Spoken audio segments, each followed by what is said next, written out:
Family is everything. Blood calls to blood across any distance.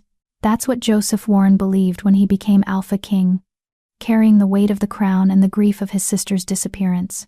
He believed it through 20 years of searching, of hoping, of refusing to give up even when everyone told him Princess Zelma was dead. He believed it when he felt the magical pulse that told him royal blood had been awakened somewhere in his territories. He believed it even when his advisors warned him that whoever this lost heir was, they might be unsuitable, untrained, unworthy of the throne. But Joseph would learn that worthiness isn't measured in titles or training. Because when his high elder returned with a girl who had his sister's eyes and a soul forged in suffering, he realized that the moon goddess had been preparing his heir all along. And when he learned that this precious child, his only living blood relative, had been rejected, mocked, and nearly destroyed by a pack that should have protected her, he understood that some crimes demanded justice that would echo through generations. Joseph learned this lesson the moment he embraced Joyce Riley and felt the hollow ache where her mate bond should have been. He learned it when he read the testimonies of her suffering and decided that mercy had its limits. But the moon goddess, it seemed, had given him more than an heir. She'd given him a chance to right 18 years of wrongs. And he would not waste it. Chapter 1. Birthday of Broken Dreams. The morning of Joyce's 18th birthday began like every other morning in her miserable existence, with her stepmother's shrill voice cutting through the thin walls of the servants' quarters. "Joyce, get your lazy bones out of bed. The Alpha's breakfast won't prepare itself." Joyce's eyes snapped open, her heart already racing with the familiar anxiety that had become her constant companion. The first rays of dawn barely filtered through the cracked window of her tiny room, illuminating the peeling paint and water-stained ceiling that had been her view for the past 12 years. 12 years since her mother died. 12 years since her father, Omega Howard Mahoney, remarried the widowed Lavon Sanchez and brought her daughter Brianna into their lives. 12 years of being treated like a servant in what should have been her home. "I'm coming," Joyce called out, her voice hoarse from sleep. She threw off the threadbare blanket, the only possession she had left from her mother, and scrambled to her feet. Her room was barely larger than a closet, containing only a narrow cot, a rickety chair, and a small trunk where she kept her meager belongings. Through the wall, she could hear Brianna's melodious laughter, probably still lounging in her spacious bedroom with its plush carpets and silk curtains. Brianna Lawson, her stepsister, who had everything Joyce didn't: beauty, grace, a powerful wolf that had emerged right on schedule at 16, and the adoration of everyone in Crescent Falls Pack. Joyce splashed cold water on her face from the chipped basin in the corner, not bothering to look in the small, cracked mirror above it. She knew what she'd see: plain features, mousy brown hair that never quite laid flat, and ordinary hazel eyes that held nothing remarkable. At least, that's what everyone told her. She dressed quickly in her worn jeans and faded t-shirt, then hurried to the main house's kitchen. The Mahoney family lived in a modest home on the edge of the Pack's territory, not quite important enough for the Central District but respectable enough to avoid the true slums. Howard's position as an Omega, the lowest-ranking wolf in the Pack hierarchy, meant they survived on the scraps of the Pack's prosperity. The kitchen was already warm when Joyce entered, the ancient stove radiating heat. She immediately set to work, knowing the routine by heart. Alpha Archie Raymond preferred his breakfast at exactly 7 o'clock: eggs over easy, bacon crispy but not burnt, toast with a light spread of butter, and coffee strong enough to wake the dead. "Don't forget the Alpha likes his orange juice freshly squeezed," Lavon said, sweeping into the kitchen in her silk robe. Even first thing in the morning, her stepmother looked immaculate, blonde hair perfectly coiffed, makeup applied with expert precision, her wolf's strength evident in her graceful movements. Joyce's father had married up when he wed Lavon. She was a Delta, mid-ranking in the Pack's hierarchy, and she never let anyone forget it.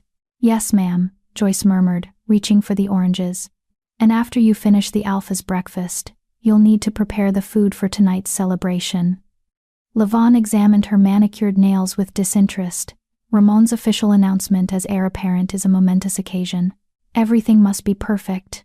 Joyce's hands trembled slightly as she cut into an orange.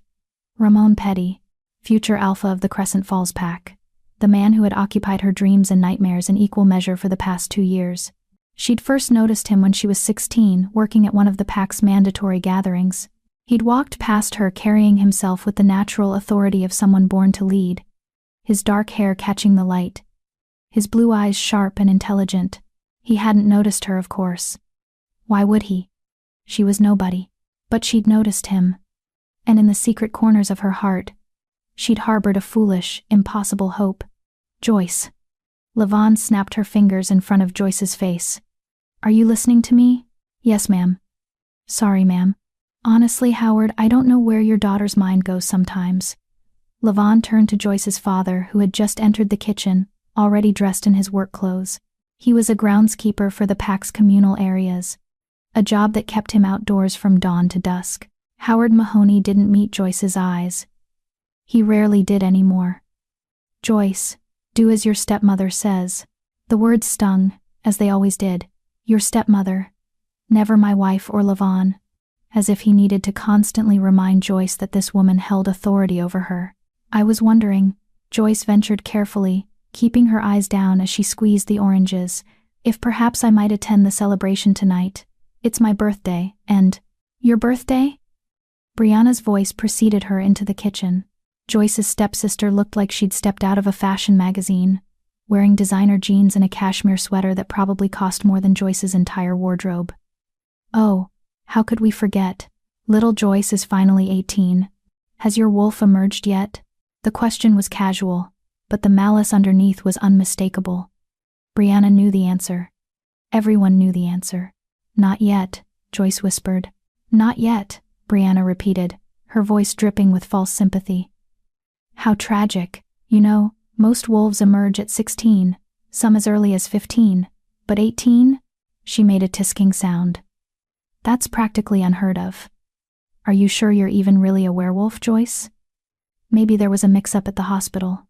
Brianna, Howard said weakly, but he didn't defend his daughter. He never did. I'm just saying what everyone's thinking, Father Howard. Brianna helped herself to a strawberry from the counter, biting into it with perfect white teeth. It would explain so much, wouldn't it? Why she's so ordinary. Joyce's chest tightened, but she forced herself to keep working. Crack the eggs. Don't break the yolks. Lay the bacon in the pan. Don't cry. Never cry in front of them. The celebration tonight is for pack members only, Lavon said, her tone dismissive. You can't attend without a wolf, Joyce. It wouldn't be appropriate. But it's my birthday, Joyce said softly, hating the pleading note in her voice. And you can celebrate it here, in the kitchen, after you've finished cleaning up from the party. Lavon patted Joyce's shoulder with false affection. Don't pout, dear. Envy is unbecoming, especially in one so plain. Besides, someone needs to make sure everything runs smoothly, while the rest of us enjoy ourselves. Joyce's hands clenched around the spatula. 18 years old today. 18 years of being told she wasn't good enough, wasn't strong enough, wasn't enough, period. The worst part was that a traitorous piece of her heart still held on to hope. Because tonight was the full moon. And sometimes, in rare cases, a wolf emerged during a full moon ceremony. Maybe, just maybe, the moon goddess was waiting for this specific night to grant Joyce her wolf. And if her wolf emerged, if she finally had proof that she belonged to this pack, to this world, maybe she could finally earn her father's love. Maybe she could finally become someone worth noticing. Maybe Ramon would finally see her. The thought made her feel foolish and desperate. But she couldn't help it. For 2 years, she'd watched him from afar, and for 2 years, something in her chest had pulled toward him like a compass finding north. She'd dismissed it as a crush. An infatuation with someone far above her station. But what if it was something more? What if, and this was the most dangerous hope of all, what if he was her mate? The universe couldn't be that cruel, could it? To make her destined mate someone who would never look at her twice. The eggs are burning, Brianna said, wrinkling her perfect nose. Joyce gasped and quickly flipped them, but it was too late. The edges were crispy, just slightly overdone. Her heart sank. Alpha Archie hated overcooked eggs. Honestly, Joyce, you had one job. Lavon sighed dramatically. I suppose I'll have to make excuses to the Alpha again. Really, Howard, your daughter is utterly incompetent. I'm sorry, Joyce whispered. I'll make new ones. There's no time. Just serve them and hope he's in a forgiving mood. Lavon swept out of the kitchen, Brianna following with a smug smile over her shoulder. Howard lingered for a moment. Joyce looked up at him, searching his weathered face for any sign of the father who had once carried her on his shoulders, who had once called her his little moonbeam. "Try to be more careful," was all he said before he too left. Joyce stood alone in the kitchen, the smell of slightly burnt eggs filling the air, and felt the familiar sting of tears threaten. But she blinked them back. She'd learned long ago that crying changed nothing. She plated the breakfast with shaking hands and carried it on a tray to the pack house, a 10-minute walk through the awakening territory. Other pack members were beginning their days, and Joyce kept her head down as she passed them. Some ignored her. Others whispered, "That's the Omega's daughter, the one without a wolf. I heard she might be human. Can you imagine? Poor thing. What a curse." Joyce walked faster, her cheeks burning. The pack house loomed ahead, a grand structure of stone and timber that served as both the Alpha's residence and the administrative center of Crescent Falls. She used the servants' entrance, as always, and made her way to the Alpha's private dining room. Alpha Archie Raymond was already seated, reading through some papers. He was an imposing man in his 50s, with silver threading through his dark hair and eyes that missed nothing. He'd led the Crescent Falls pack for 20 years with firm but fair leadership. "Your breakfast, Alpha," Joyce said quietly, setting the tray before him. He glanced at the eggs, and Joyce saw his jaw tighten slightly at the overcooked edges. But he said nothing, merely nodded his dismissal. Joyce was halfway to the door when he spoke. "Joyce." She froze, turning back. "Yes, Alpha? It's your 18th birthday today, isn't it?" Surprise made her voice weak. "Yes, Alpha, it is." He studied her for a long moment, his expression unreadable. "The full moon ceremony tonight. You'll be there." Joyce's heart leapt. "But my stepmother said—" "I am the Alpha," he interrupted gently but firmly. "And I say that every pack member of age should attend the full moon ceremony, especially on their 18th birthday. Perhaps the moon goddess has been waiting for this night." Hope, dangerous and bright, flared in Joyce's chest. "Thank you, Alpha.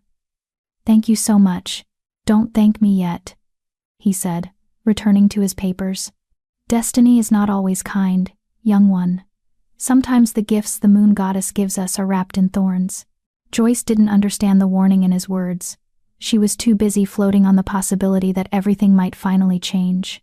The rest of the day passed in a blur of preparation. Joyce worked tirelessly, helping prepare food for the celebration, decorating the great hall of the pack house with flowers and banners bearing the Crescent Falls symbol, a silver moon rising over a waterfall. All the while, her heart raced with anticipation and fear. Tonight. Everything could change tonight. Brianna made sure to remind Joyce of her place at every opportunity. "Even if your wolf emerges, you'll still be an Omega's daughter," she said, examining her reflection in a compact mirror, while Joyce hung garlands. "No amount of destiny can change your bloodline." "I know," Joyce replied quietly, "and you certainly shouldn't get any ideas about Ramon." Brianna's eyes glittered with malice. "He's going to be announced as the future Alpha tonight. He needs a strong mate. Someone with a powerful wolf in the right lineage. Someone like—" She trailed off meaningfully, gesturing to herself. Joyce's stomach churned. Are you saying you're interested in Ramon? Interested?" "Darling, I'm practically a sure thing." Brianna snapped her compact shut. "He's been paying me special attention for months now. It's only a matter of time before the mate bond reveals itself. We're perfect for each other, both strong, both beautiful, both destined for greatness." The words hit Joyce like physical blows, but she kept her face neutral. "I hope you'll be very happy together." "Oh, we will be." Brianna leaned in close, her voice dropping to a whisper. "And when I'm the future Alpha's mate, the first thing I'll do is make sure you know your place. You'll be scrubbing floors for the rest of your pathetic life, little sister." Joyce said nothing. What could she say? Brianna was probably right. Even if the impossible happened and Ramon was her mate, why would someone like him want someone like her? As evening approached, Joyce was finally allowed to retreat to her tiny room to prepare for the ceremony. She had nothing fancy to wear, just a simple white dress that she'd saved for months to buy from a second-hand shop. It was clean and modest, and it would have to do. She brushed her hair until it shone, wishing desperately that she had inherited her mother's beauty instead of her father's plain features. Her mother had been lovely, with rich brown hair and warm eyes that sparkled with kindness. Joyce had only faded echoes of that beauty, like a photograph left too long in the sun. As the moon began to rise, Joyce made her way to the ceremonial grounds, a clearing in the forest where the pack gathered for important rituals.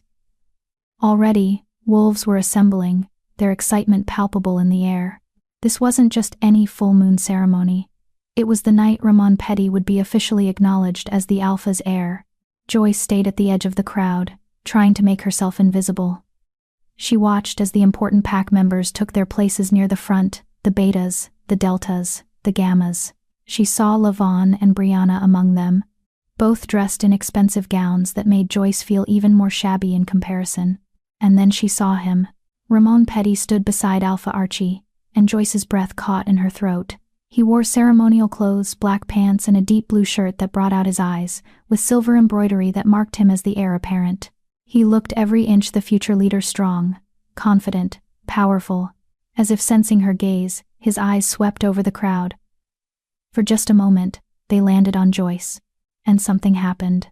It was like lightning striking her chest. Like a cord suddenly pulled taut between them. Like recognition on a cellular level that screamed, "Mine." The mate bond. Joyce gasped, her hand flying to her chest. No. It couldn't be. It was impossible. Too good to be true, too cruel to be. But it was. She could feel it with every fiber of her being. Ramon Petty was her mate. And from the way his eyes widened, the way his body went rigid, she knew he felt it too. For one perfect, crystalline moment, Joyce allowed herself to hope. The moon goddess had given her a mate.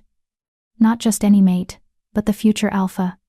Maybe her bloodline didn't matter. Maybe her lack of a wolf didn't matter. Maybe love could conquer all the obstacles between them. Maybe she finally mattered. Then Ramon's expression changed. The shock morphed into something else. Disgust, anger, and worst of all, mockery. He turned to the young man standing next to him, his beta and best friend, Carter Bernard, and said something Joyce couldn't hear. Carter's eyes found Joyce in the crowd, and he laughed. Actually laughed. Joyce's hope began to crumble. Alpha Archie stepped forward to begin the ceremony, but Joyce barely heard his words. Her entire focus was on Ramon, on the mate bond that sang between them even as his face hardened into cold rejection. The Alpha's voice rang out. "Tonight, we celebrate not only the full moon, but also the future of our pack." Ramon Petty, step forward. Ramon moved with the fluid grace of a born leader, but he didn't look at Joyce again. He kept his eyes fixed straight ahead as the Alpha spoke of bloodlines and destiny, of strength and leadership. "Do you accept the responsibility of becoming the future Alpha of Crescent Falls?" Archie asked. "I do," Ramon's voice carried across the clearing, strong and sure.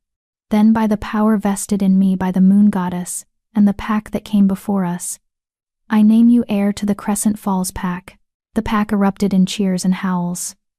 Joyce watched, her heart in her throat, as Ramon accepted the congratulations of the pack members around him. Any moment now, he would acknowledge the mate bond. He would have to. The moon goddess had chosen them for each other. But as the ceremony continued, and the full moon rose higher in the sky, Ramon didn't approach her, didn't even look her way. Joyce felt something stirring inside her, deep in her chest. A presence that had been dormant her entire life.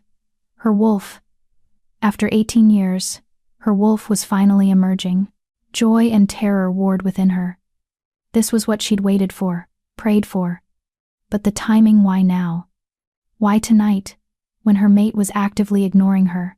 The transformation began, and Joyce stumbled away from the crowd, not wanting anyone to see. She made it to the edge of the clearing before the shift overtook her. Pain and euphoria mixed as her body changed, as her wolf finally broke free. When it was over, Joyce stood on 4 legs for the first time in her life. She should have felt complete, triumphant. Instead, she felt only the hollow ache of the mate bond being ignored. She shifted back to human form, her white dress miraculously intact, a small mercy from the moon goddess, and walked back toward the celebration. Her wolf had emerged. Surely now Ramon would— Well. Joyce froze as Ramon's voice cut through the night air. He stood before her, his arms crossed, his expression one of cold amusement. Carter stood beside him, along with a few other young pack members who looked at Joyce like she was a curiosity in a zoo. So the Omega's daughter finally got her wolf, Ramon said. How underwhelming. Joyce's newly emerged wolf whimpered inside her. Mate, it whispered. Our mate. Ramon, Joyce began, her voice barely audible. Can we talk? Privately? Privately? He laughed, and the sound was cruel. Why would I want to talk to you privately, Joyce? Or should I say, mate? The way he said the last word made it sound like an insult. Joyce's face burned as the small crowd around them gasped. The secret was out. You felt it too, Joyce whispered. The mate bond. Oh, I felt it. Ramon interrupted. I felt the moon goddess's idea of a cosmic joke. Me, the future alpha, mated to the packless Omega's daughter who just got her wolf at 18. Do you know how pathetic that is? Each word was a dagger to Joyce's heart. Please, please what?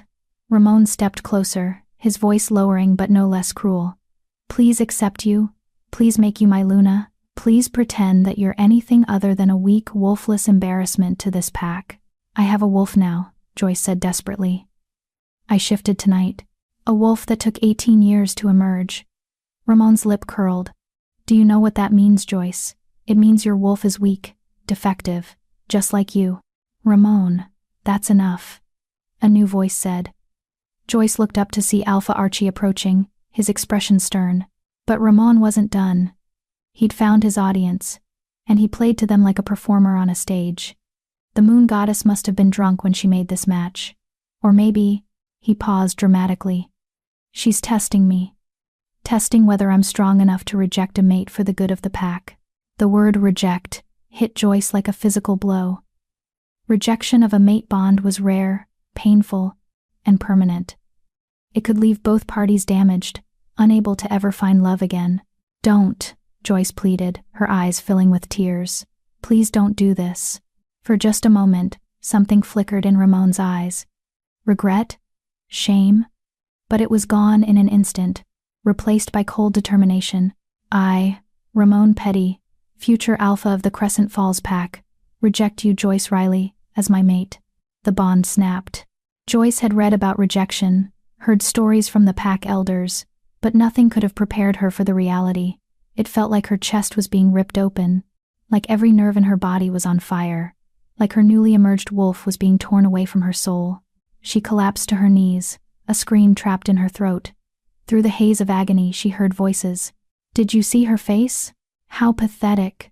The Omega's daughter thought she could be Luna. Ramon did the right thing. Joyce looked up through tears to see Brianna standing nearby, her face twisted in vicious satisfaction. Told you to know your place, little sister. Someone take her home. Alpha Archie commanded, his voice heavy with an emotion Joyce couldn't identify through her pain. This ceremony is over. Strong hands lifted Joyce to her feet, but she barely registered who they belonged to. The world had narrowed to the severed mate bond, the phantom limb of a connection that should have been sacred. As she was led away from the clearing, she heard Ramon's voice one last time. Thank the moon goddess, that's over with. Now I can find a real mate, someone worthy of being Luna. The crowd laughed, and Joyce's heart shattered into pieces so small, she didn't think they could ever be put back together. Chapter 2. Lightning Strike of Fate. The rest of the day passed in a blur of preparation. Joyce worked tirelessly, helping prepare food for the celebration, decorating the great hall of the pack house with flowers and banners bearing the Crescent Falls symbol, a silver moon rising over a waterfall. All the while, her heart raced with anticipation and fear. Tonight. Everything could change tonight. Brianna made sure to remind Joyce of her place at every opportunity. Even if your wolf emerges, you'll still be an Omega's daughter, she said, examining her reflection in a compact mirror while Joyce hung garlands. No amount of destiny can change your bloodline. I know, Joyce replied quietly, and you certainly shouldn't get any ideas about Ramon. Brianna's eyes glittered with malice. He's going to be announced as the future alpha tonight. He needs a strong mate, someone with a powerful wolf and the right lineage. Someone like...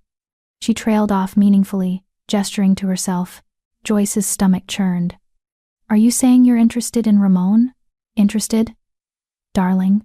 I'm practically a sure thing. Brianna snapped her compact shut. He's been paying me special attention for months now. It's only a matter of time before the mate bond reveals itself. We're perfect for each other, both strong, both beautiful, both destined for greatness. The words hit Joyce like physical blows, but she kept her face neutral. I hope you'll be very happy together. Oh, we will be. Brianna leaned in close, her voice dropping to a whisper. And when I'm the future Alpha's mate, the first thing I'll do is make sure you know your place. You'll be scrubbing floors for the rest of your pathetic life, little sister. Joyce said nothing. What could she say? Brianna was probably right. Even if the impossible happened and Ramon was her mate, why would someone like him want someone like her? As evening approached, Joyce was finally allowed to retreat to her tiny room to prepare for the ceremony. She had nothing fancy to wear, just a simple white dress that she'd saved for months to buy from a secondhand shop. It was clean and modest, and it would have to do. She brushed her hair until it shone, wishing desperately that she had inherited her mother's beauty. Her mother had been lovely, with rich brown hair and warm eyes that sparkled with kindness. Joyce had only faded echoes of that beauty, like a photograph left too long in the sun. As the moon began to rise, Joyce made her way to the ceremonial grounds, a clearing in the forest where the pack gathered for important rituals. Already, wolves were assembling, their excitement palpable in the air. This wasn't just any full moon ceremony. It was the night Ramon Petty would be officially acknowledged as the Alpha's heir. Joyce stayed at the edge of the crowd, trying to make herself invisible. She watched as the important pack members took their places near the front, the betas, the deltas, the gammas. She saw Levon and Brianna among them, both dressed in expensive gowns that made Joyce feel even more shabby in comparison. And then she saw him. Ramon Petty stood beside Alpha Archie, and Joyce's breath caught in her throat. He wore ceremonial clothes, black pants, and a deep blue shirt that brought out his eyes, with silver embroidery that marked him as the heir apparent. He looked every inch the future leader, strong, confident, powerful. As if sensing her gaze, his eyes swept over the crowd. For just a moment, they landed on Joyce. And something happened. It was like lightning striking her chest, like a cord suddenly pulled taut between them, like recognition on a cellular level that screamed, "Mine." The mate bond. Joyce gasped, her hand flying to her chest. No. It couldn't be. It was impossible. Too good to be true, too cruel to be. But it was. She could feel it with every fiber of her being. Ramon Petty was her mate, and from the way his eyes widened, the way his body went rigid, she knew he felt it too. For one perfect, crystalline moment, Joyce allowed herself to hope. The moon goddess had given her a mate. Not just any mate, but the future Alpha. Maybe her bloodline didn't matter. Maybe her lack of a wolf didn't matter. Maybe love could conquer all the obstacles between them. Maybe she finally mattered. Then Ramon's expression changed. The shock morphed into something else: disgust, anger, and worst of all, mockery. He turned to the young man standing next to him, his beta and best friend, Carter Bernard, and said something Joyce couldn't hear. Carter's eyes found Joyce in the crowd, and he laughed. Actually laughed. Joyce's hope began to crumble. Alpha Archie stepped forward to begin the ceremony, but Joyce barely heard his words. Her entire focus was on Ramon, on the mate bond that sang between them even as his face hardened into cold rejection. The Alpha's voice rang out. Tonight, we celebrate not only the full moon, but also the future of our pack. Ramon Petty. Step forward. Ramon moved with the fluid grace of a born leader, but he didn't look at Joyce again. He kept his eyes fixed straight ahead as the Alpha spoke of bloodlines and destiny, of strength and leadership. Do you accept the responsibility of becoming the future Alpha of Crescent Falls? Archie asked. I do. Ramon's voice carried across the clearing, strong and sure. Then, by the power vested in me by the moon goddess and the pack that came before us, I name you heir to the Crescent Falls pack. The pack erupted in cheers and howls. Joyce watched, her heart in her throat, as Ramon accepted the congratulations of the pack members around him. Any moment now, he would acknowledge the mate bond. He would have to. The moon goddess had chosen them for each other. But as the ceremony continued and the full moon rose higher in the sky, Ramon didn't approach her, didn't even look her way. Joyce felt something stirring inside her, deep in her chest. A presence that had been dormant her entire life. Her wolf. After 18 years, her wolf was finally emerging. Joy and terror warred within her. This was what she'd waited for, prayed for. But the timing, why now? Why tonight, when her mate was actively ignoring her? The transformation began, and Joyce stumbled away from the crowd, not wanting anyone to see. She made it to the edge of the clearing before the shift overtook her. Pain and euphoria mixed as her body changed, as her wolf finally broke free. When it was over, Joyce stood on 4 legs for the first time in her life. She should have felt complete, triumphant. Instead, she felt only the hollow ache of the mate bond being ignored. She shifted back to human form, her white dress miraculously intact, a small mercy from the moon goddess, and walked back toward the celebration. Her wolf had emerged. Surely now, Ramon would. Well. Joyce froze as Ramon's voice cut through the night air. He stood before her, his arms crossed, his expression one of cold amusement. Carter stood beside him, along with a few other young pack members who looked at Joyce like she was a curiosity in a zoo. So the Omega's daughter finally got her wolf, Ramon said. How underwhelming. Joyce's newly emerged wolf whimpered inside her. Mate, it whispered. Our mate. Ramon, Joyce began, her voice barely audible. Can we talk? Privately? Privately? He laughed. And the sound was cruel. Why would I want to talk to you privately, Joyce? Or should I say, mate? The way he said the last word made it sound like an insult. Joyce's face burned as the small crowd around them gasped. The secret was out. You felt it too, Joyce whispered. The mate bond. Oh, I felt it, Ramon interrupted. I felt the moon goddess's idea of a cosmic joke. Me, the future alpha, mated to the packless Omega's daughter who just got her wolf at 18. Do you know how pathetic that is? Each word was a dagger to Joyce's heart. Please, what? Ramon stepped closer, his voice lowering but no less cruel. Please accept you. Please make you my Luna. Please pretend that you're anything other than a weak, wolfless embarrassment to this pack. I have a wolf now, Joyce said desperately. I shifted tonight, a wolf that took 18 years to emerge. Ramon's lip curled. Do you know what that means, Joyce? It means your wolf is weak. Defective. Just like you. Ramon, that's enough, a new voice said. Joyce looked up to see Alpha Archie approaching, his expression stern. But Ramon wasn't done. He'd found his audience, and he played to them like a performer on a stage. The moon goddess must have been drunk when she made this match. Or maybe, he paused dramatically, she's testing me, testing whether I'm strong enough to reject a mate for the good of the pack. The word reject hit Joyce like a physical blow. Rejection of a mate bond was rare, painful, and permanent. It could leave both parties damaged, unable to ever find love again. Don't, Joyce pleaded, her eyes filling with tears. Please don't do this. For just a moment, something flickered in Ramon's eyes. Regret? Shame? But it was gone in an instant, replaced by cold determination. I, Ramon Petty, future alpha of the Crescent Falls pack, reject you, Joyce Riley, as my mate. The bond snapped. Joyce had read about rejection, heard stories from the pack elders, but nothing could have prepared her for the reality.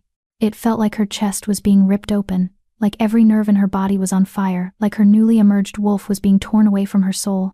She collapsed to her knees, a scream trapped in her throat. Chapter 3. Kneeling in the dirt. Through the haze of agony, Joyce heard voices swirling around her like poison in the air. Did you see her face? How pathetic.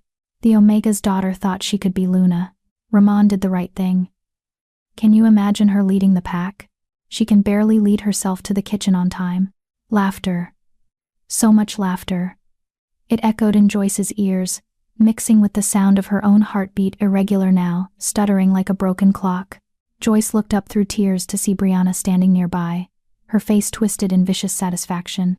Told you to know your place, little sister. But you never listen, do you? Someone take her home, Alpha Archie commanded, his voice heavy with an emotion Joyce couldn't identify through her pain. This ceremony is over. Over? Ramon's voice rang out, bright and cheerful, as if he hadn't just destroyed someone's soul. The ceremony's just beginning, Alpha. I believe there's still the matter of the traditional hunt to celebrate my appointment. Ramon, Archie began. I'm fine, Alpha. Better than fine, actually. Ramon stretched, rolling his shoulders back. I feel lighter. like a weight's been lifted. Rejecting a weak bond was clearly the right choice. Joyce wanted to scream that the bond hadn't been weak, it had been everything, burning bright and true until he'd severed it. But she couldn't speak, couldn't breathe, couldn't do anything but kneel in the dirt while her world collapsed around her. Strong hands lifted Joyce to her feet. She looked up to find Jameson Spence, one of the pack's older gammas, supporting her weight. His weathered face was creased with concern. "Come on, girl," he said quietly. "Let's get you away from here." "Wait." Ramon's voice stopped them. Joyce's traitorous heart leaped. Maybe he'd changed his mind. Maybe he realized what he'd done. Maybe. "Joyce, before you go, I want to make something clear." Ramon approached, and Joyce noticed that he barely had a scratch on him. The rejection that had nearly killed her seemed to have affected him no more than a mild inconvenience. "What happened here tonight, the mate bond, the rejection that stays between us and those who witnessed it. I won't have rumors spreading that I rejected my mate. It's unseemly." Joyce stared at him, unable to believe what she was hearing. "You want me to lie about what you did? I want you to be smart for once in your life," Ramon said coldly. "If word spreads that the future alpha rejected his mate, it raises questions about my judgment. Questions I don't need right now. So here's what's going to happen. You're going to tell anyone who asks that we discovered we weren't actually mates, that the bond you felt was a mistake, a delusion brought on by finally getting your wolf." That's exactly what it was," Ramon interrupted. "A weak wolf, feeling a weak connection that wasn't real. That's the story." "Understood." Joyce wanted to refuse, wanted to scream the truth from the rooftops, to make sure everyone knew what kind of man their future alpha really was. But she looked around at the faces surrounding her, some sympathetic, some mocking, most simply indifferent, and realized the truth with devastating clarity. No one would believe her anyway. "Understood," she whispered. "Good girl." Ramon patted her cheek with condescending gentleness. "Now run along. I have a celebration to get back to." He turned away, and the crowd parted for him like he was royalty. Which, Joyce supposed, he was. The future king of their little kingdom, and she was nothing but a peasant who dared to dream above her station. Jameson helped Joyce away from the ceremonial grounds, supporting most of her weight as they walked. Her legs felt like water, her entire body trembling with the aftershocks of the rejection. Behind them, she could hear the celebration resuming: music, laughter, joy, as if nothing had happened. As if her heart hadn't just been torn from her chest. "My father," Joyce managed to say. Did he see?" "Howard left right after the rejection," Jameson said gently. "Him and your stepmother both. Took Brianna with them." Of course they had. Of course her father had witnessed her humiliation and then simply left. Didn't check on her, didn't defend her, didn't do anything a father should do. "I'm sorry, Joyce," Jameson continued. "What Ramon did tonight, it ain't right. Mate bonds are sacred. Rejecting one for pride and politics." He shook his head. "The moon goddess won't forget. She has a way of balancing the scales." Joyce didn't believe him. If the moon goddess truly cared, she wouldn't have mated Joyce to someone who despised her in the first place. They reached the Mahoney house to find it dark and silent. Jameson helped Joyce to the door, then hesitated. "You gonna be all right, girl?" "No," Joyce thought. "I'm never going to be all right again." "Yes," she said. "Thank you for helping me." Jameson studied her face for a long moment, then sighed. "If you need anything, and I mean anything, you come find me, you hear? I know what it's like to be alone in this pack. You don't have to go through this by yourself." Joyce nodded, not trusting herself to speak. Jameson squeezed her shoulder once, then left, shifting into his wolf form and loping back toward the ceremonial grounds. Joyce stood on the porch of her home, though it had never truly felt like home, and tried to make herself go inside. But the thought of facing her family, of seeing the disappointment and shame in her father's eyes, of enduring Brianna's gloating and Lavon's contempt, she couldn't. Not tonight. Instead, Joyce walked around the house to the small shed where they kept gardening tools.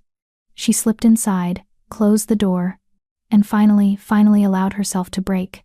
The sobs came from somewhere deep inside her, from a place that had been holding pain for so long it had calcified into something hard and sharp. She cried for the mate bond that had been severed.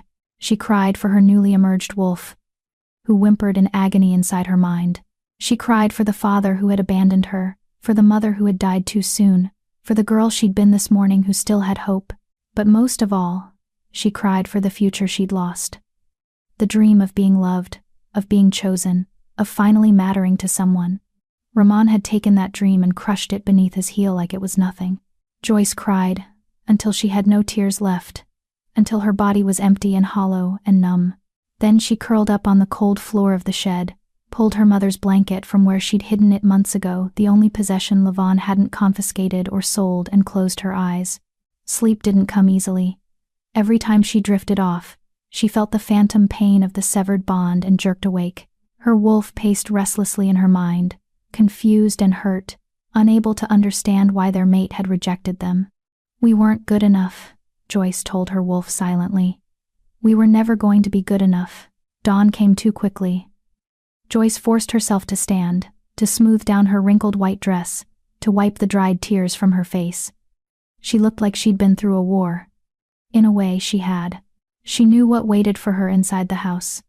Knew what the next days, weeks, months would bring. More mockery, more shame, more reminders that she was worthless. But as Joyce reached for the shed door, she made herself a promise. She would survive this. She would endure whatever came next. And someday, though she couldn't imagine when or how, she would find a way to matter. Not for Ramon, not for her father, not for anyone else. For herself. The house was already awake when Joyce entered through the back door. She could hear Levon and Brianna in the kitchen, their voices bright and cheerful. "Absolutely mortifying for her," Brianna was saying. "Can you imagine? Feeling a mate bond with the future alpha and then being rejected in front of everyone?" "She brought it on herself," Levon replied, harboring those ridiculous fantasies about being Luna. As if someone like her could ever. "Joyce." "There you are." Joyce had stepped into the kitchen doorway. Both women turned to look at her, their expressions a mixture of disdain and dark amusement. "Well?" Levon said. "Are you going to stand there all day? Or are you going to make breakfast? The alpha still expects his meal at 7. Rejection or no rejection." Joyce moved on autopilot, gathering ingredients, starting the stove. Her hands shook, but she forced them steady. "You know," Brianna said, perching on a stool and watching Joyce work, "I almost feel sorry for you. Almost. But then I remember how you've always thought you were special, always acted like you deserved more than your station. This is just the universe putting you back in your place." "Brianna, that's enough." Howard's voice came from the doorway. Joyce's father entered, already dressed for work, his face carefully neutral. "Joyce, after you deliver the alpha's breakfast, I need you to help me in the South Gardens. We have a lot of work to do." It wasn't kindness in his voice. It was a command. More work to keep her busy, to keep her from dwelling on her humiliation. "Yes, Father," Joyce said quietly. Howard nodded and left. Levon and Brianna soon followed, leaving Joyce alone with the sound of sizzling bacon and her own broken heart. She delivered the alpha's breakfast in a daze. Archie looked at her when she entered, his eyes sharp and assessing. "How are you feeling, Joyce?" he asked. The question was so unexpected, so genuinely concerned, that Joyce almost broke down again. But she swallowed the tears and straightened her spine. "I'm fine, Alpha. Thank you for asking." "Liar," he said, but not unkindly. "Mate bond rejections are traumatic. You should be resting, not working." "Work helps," Joyce said. It was the truth. If she kept moving, kept busy, maybe she wouldn't think about the gaping hole in her chest. Archie was quiet for a moment. Ramon was wrong to handle it the way he did. "I want you to know that." Joyce's throat tightened. He said the bond was weak. That I was weak. "The strength of a bond has nothing to do with the strength of the wolves involved," Archie said firmly. "It's about souls recognizing each other. Ramon rejected you because he's young and foolish and values appearance over substance. That's his failing, not yours." The words should have comforted her. But they didn't change anything. "If you'll excuse me, Alpha," Joyce said, "I should get back to work." Archie sighed. "Very well. But Joyce, don't let this break you. You're stronger than you know. Joyce left before she could start crying again. The next 3 days passed in a blur of whispers and stares. News of what happened at the ceremony had spread through the pack like wildfire. Despite Ramon's command for secrecy, everyone knew. Everyone had an opinion. Most blamed Joyce for having the audacity to hope. She endured it all in silence, keeping her head down, doing her work, surviving. Her wolf had retreated deep inside her mind, wounded and grieving. Sometimes Joyce could barely feel her presence at all. On the 3rd day after the rejection, everything changed. Joyce was in the Alpha's garden, pulling weeds in the afternoon sun, when she heard a commotion from the pack house. Raised voices, excitement, the sound of many feet moving quickly. She looked up to see pack members streaming toward the main square. Something was happening. Something big. Joyce. Jameson appeared, slightly out of breath. "You need to come to the square. Right now. What's going on?" "An elder has arrived. From the Alpha King's court." Jameson's eyes were wide. "He's demanding to see Alpha Archie, and he's asking about you." Chapter 4. The Elder's Arrival. Joyce's blood turned to ice. "Asking about me? Why would an elder from the Alpha King's court care about me?" "I don't know, girl, but you need to come. Now." Jameson's weathered face was creased with worry and something else. Something that looked almost like hope. "The elder said it's urgent. Said he's been searching for you." Joyce's mind raced as she followed Jameson toward the main square.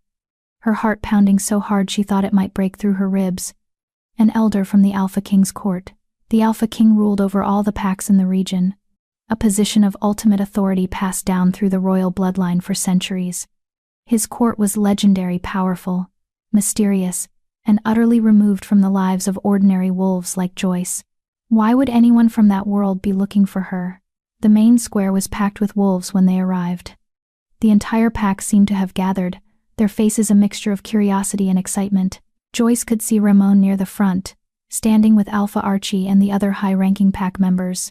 His expression was one of barely contained irritation, and in the center of it all stood a man unlike any Joyce had ever seen. He was ancient, his hair pure white, his face lined with the weight of centuries. But his eyes were sharp and bright, burning with an intelligence that seemed to pierce through everything they touched. He wore robes of deep purple, embroidered with silver thread in patterns that seemed to shift and move in the sunlight. Power radiated from him like heat from a forge. "There she is," the elder said, his voice carrying across the square despite its softness. Those burning eyes fixed on Joyce, and she felt pinned in place like a butterfly on a collector's board.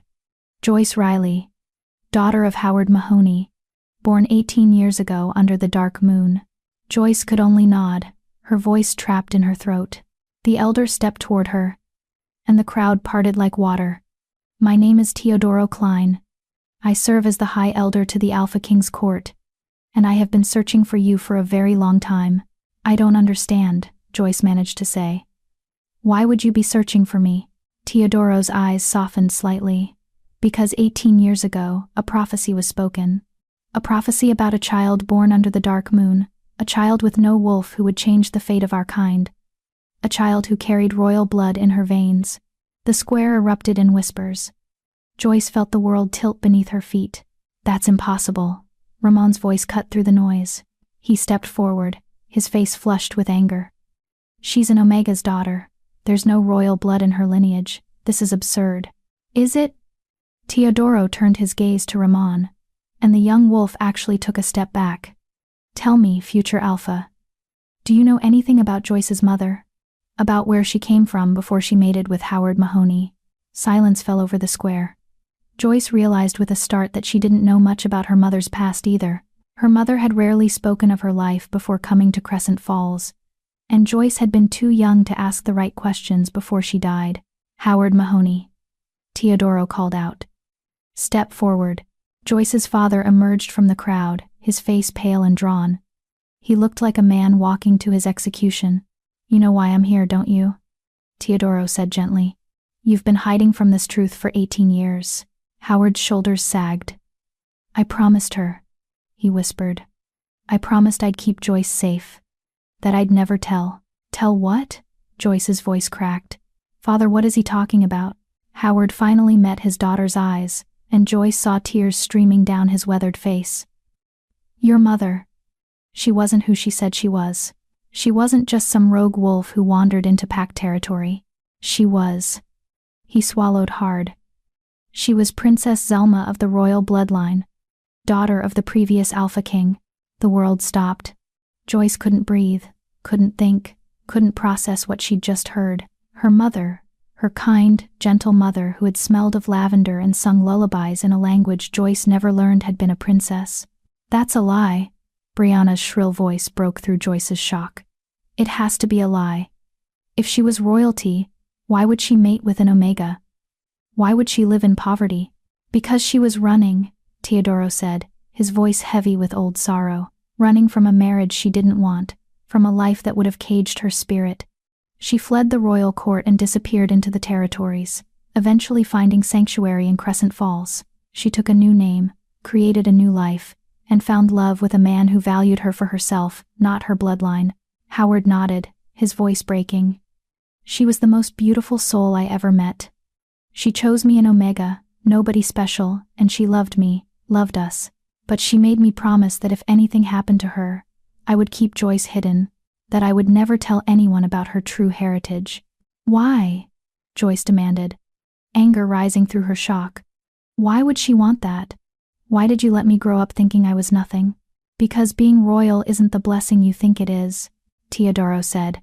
It comes with enemies, with those who would use you as a pawn in political games. Your mother wanted you to have a chance at a normal life, free from the burdens of the crown. Normal? Joyce laughed, and it came out bitter and broken. You think my life has been normal? I've been treated like garbage for 18 years. Told I was worthless, weak, nothing. My own father. She turned to Howard, tears streaming down her face. You let them break me. You stood by and watched while Levon and Brianna destroyed every bit of self-worth I had, all because of a promise to a woman who died 12 years ago. I thought I was protecting you, Howard said desperately. If anyone knew the truth, you would have been in danger. The royal court has factions, Joyce. There are those who would have seen you as a threat, others who would have tried to use you. I thought keeping you small and unnoticed would keep you safe. You thought wrong, Joyce said flatly. Indeed he did, Teodoro agreed. Because 3 days ago, something happened that changed everything. Something that sent ripples through the magical currents that all high elders can sense. His eyes locked onto Ramon. A mate bond was formed, and then immediately severed. A bond involving royal blood. Ramon's face went white. The moment the rejection occurred, Teodoro continued, I knew that the lost princess's daughter had finally come of age, had finally found her wolf, and I knew that she had been rejected by her mate. An act that triggers ancient protections placed on the royal bloodline. Ancient protections? Alpha Archie spoke for the first time, his voice careful. Elder Teodoro, what exactly are you saying? Teodoro turned to address the entire crowd. When a member of the royal bloodline is rejected by their mate, the rejection is not final until the Alpha King himself reviews the case. It's an old law, put in place centuries ago to prevent political manipulations through forced rejections. Joyce Riley has the right to appeal her rejection before the king. And if he finds that the rejection was unjust, Teodoro's eyes glittered, then Ramon Petty will face consequences far more severe than a simple broken bond. The square erupted in chaos. Voices rose in shock and speculation. Joyce saw Brianna's face twisted in fury, saw Levon's calculating expression, saw the pack members who had mocked her now, looking at her with fear and uncertainty. But most of all, she saw Ramon. And for the first time since she'd known him, she saw real fear in his eyes. This is ridiculous, Ramon said, but his voice lacked its usual confidence. She has no proof of her bloodline. This could all be an elaborate lie. Could it? Teodoro reached into his robes and pulled out a small object that gleamed silver in the sunlight. It was a locket, delicate and beautiful, etched with symbols that seemed to glow with their own inner light. Do you recognize this? Howard, Joyce's father, made a strangled sound. That was Zelma's. She wore it every day until the day she died, Teodoro finished. And inside it is a lock of hair, Joyce's baby hair. cut when she was just 3 months old. Hair that has been tested and verified by the royal court's own magic users. There is no doubt. Joyce Riley carries the blood of kings. He turned to Joyce, and his expression softened. Which makes you, child, the Alpha King's niece, his only living blood relative, and, according to the laws of succession, he paused, letting the weight of his next words settle over the crowd like snow. You are the heir to the throne. Joyce's legs gave out. She would have fallen if Jameson hadn't caught her, supporting her weight as the world spun around her. The Alpha King's heir. Not just royalty. Not just a princess. No, Ramon said, and now there was desperation in his voice. No, this can't be happening. She's nobody. She's an Omega's daughter with a weak wolf. She can't be. She is exactly who the prophecy said she would be, Teodoro interrupted. A child born under the dark moon, with no wolf until her 18th year, carrying the weight of 2 worlds, the common and the royal. She is the bridge that will unite the packs, the one who will bring change to our kind. He walked to Joyce and knelt before her, a high elder, centuries old and powerful beyond measure, kneeling before an 18-year-old girl who still wore a gardening apron covered in dirt. Joyce Riley, daughter of Princess Zelma, blood of the Alpha King, I have been sent to bring you home, to the royal court, where you belong, where you have always belonged. Joyce looked at him, then at her father who was sobbing openly now, then at Ramon whose face had gone from red to white to a sickly gray color. Then she looked at the crowd, at all the wolves who had mocked her, dismissed her, treated her like she was less than nothing. And something inside her, something that had been broken and beaten down for so long, finally began to unfurl. When do we leave? Joyce asked, her voice stronger than it had ever been. Teodoro smiled. Tomorrow at dawn. Pack only what matters to you. Everything else will be provided at the court. Joyce nodded. Tomorrow. Tomorrow her entire life would change. She stood, Jameson steadying her, and looked directly at Ramon. He stared back, and she could see the realization dawning in his eyes, the magnitude of what he'd done, what he'd thrown away. You're right about one thing, Joyce said clearly, her voice carrying across the silent square. The mate bond between us was wrong. Not because I'm weak, but because you never deserved me in the first place. Chapter 5. Words like weapons. The silence that followed Joyce's words was deafening. Ramon stood frozen, his mouth opening and closing like a fish gasping for air. Around them the pack stared in shock, some at Joyce's boldness, others at the catastrophic mistake their future alpha had made. Joyce, Ramon finally managed, his voice strangled. You don't understand. I didn't know. Didn't know what? Joyce cut him off, and she was surprised by the steadiness in her own voice. Didn't know I was royalty? So you only value people based on their bloodline? That says everything I need to know about the kind of alpha you'll be. Ramon's face flushed red. That's not what I meant. If I had known. If you had known, you would have accepted the bond. Joyce finished for him. Not because you cared about me, but because I would have been useful to you. A political alliance. A way to gain power. The truth of her words hung in the air like smoke. Ramon couldn't deny it.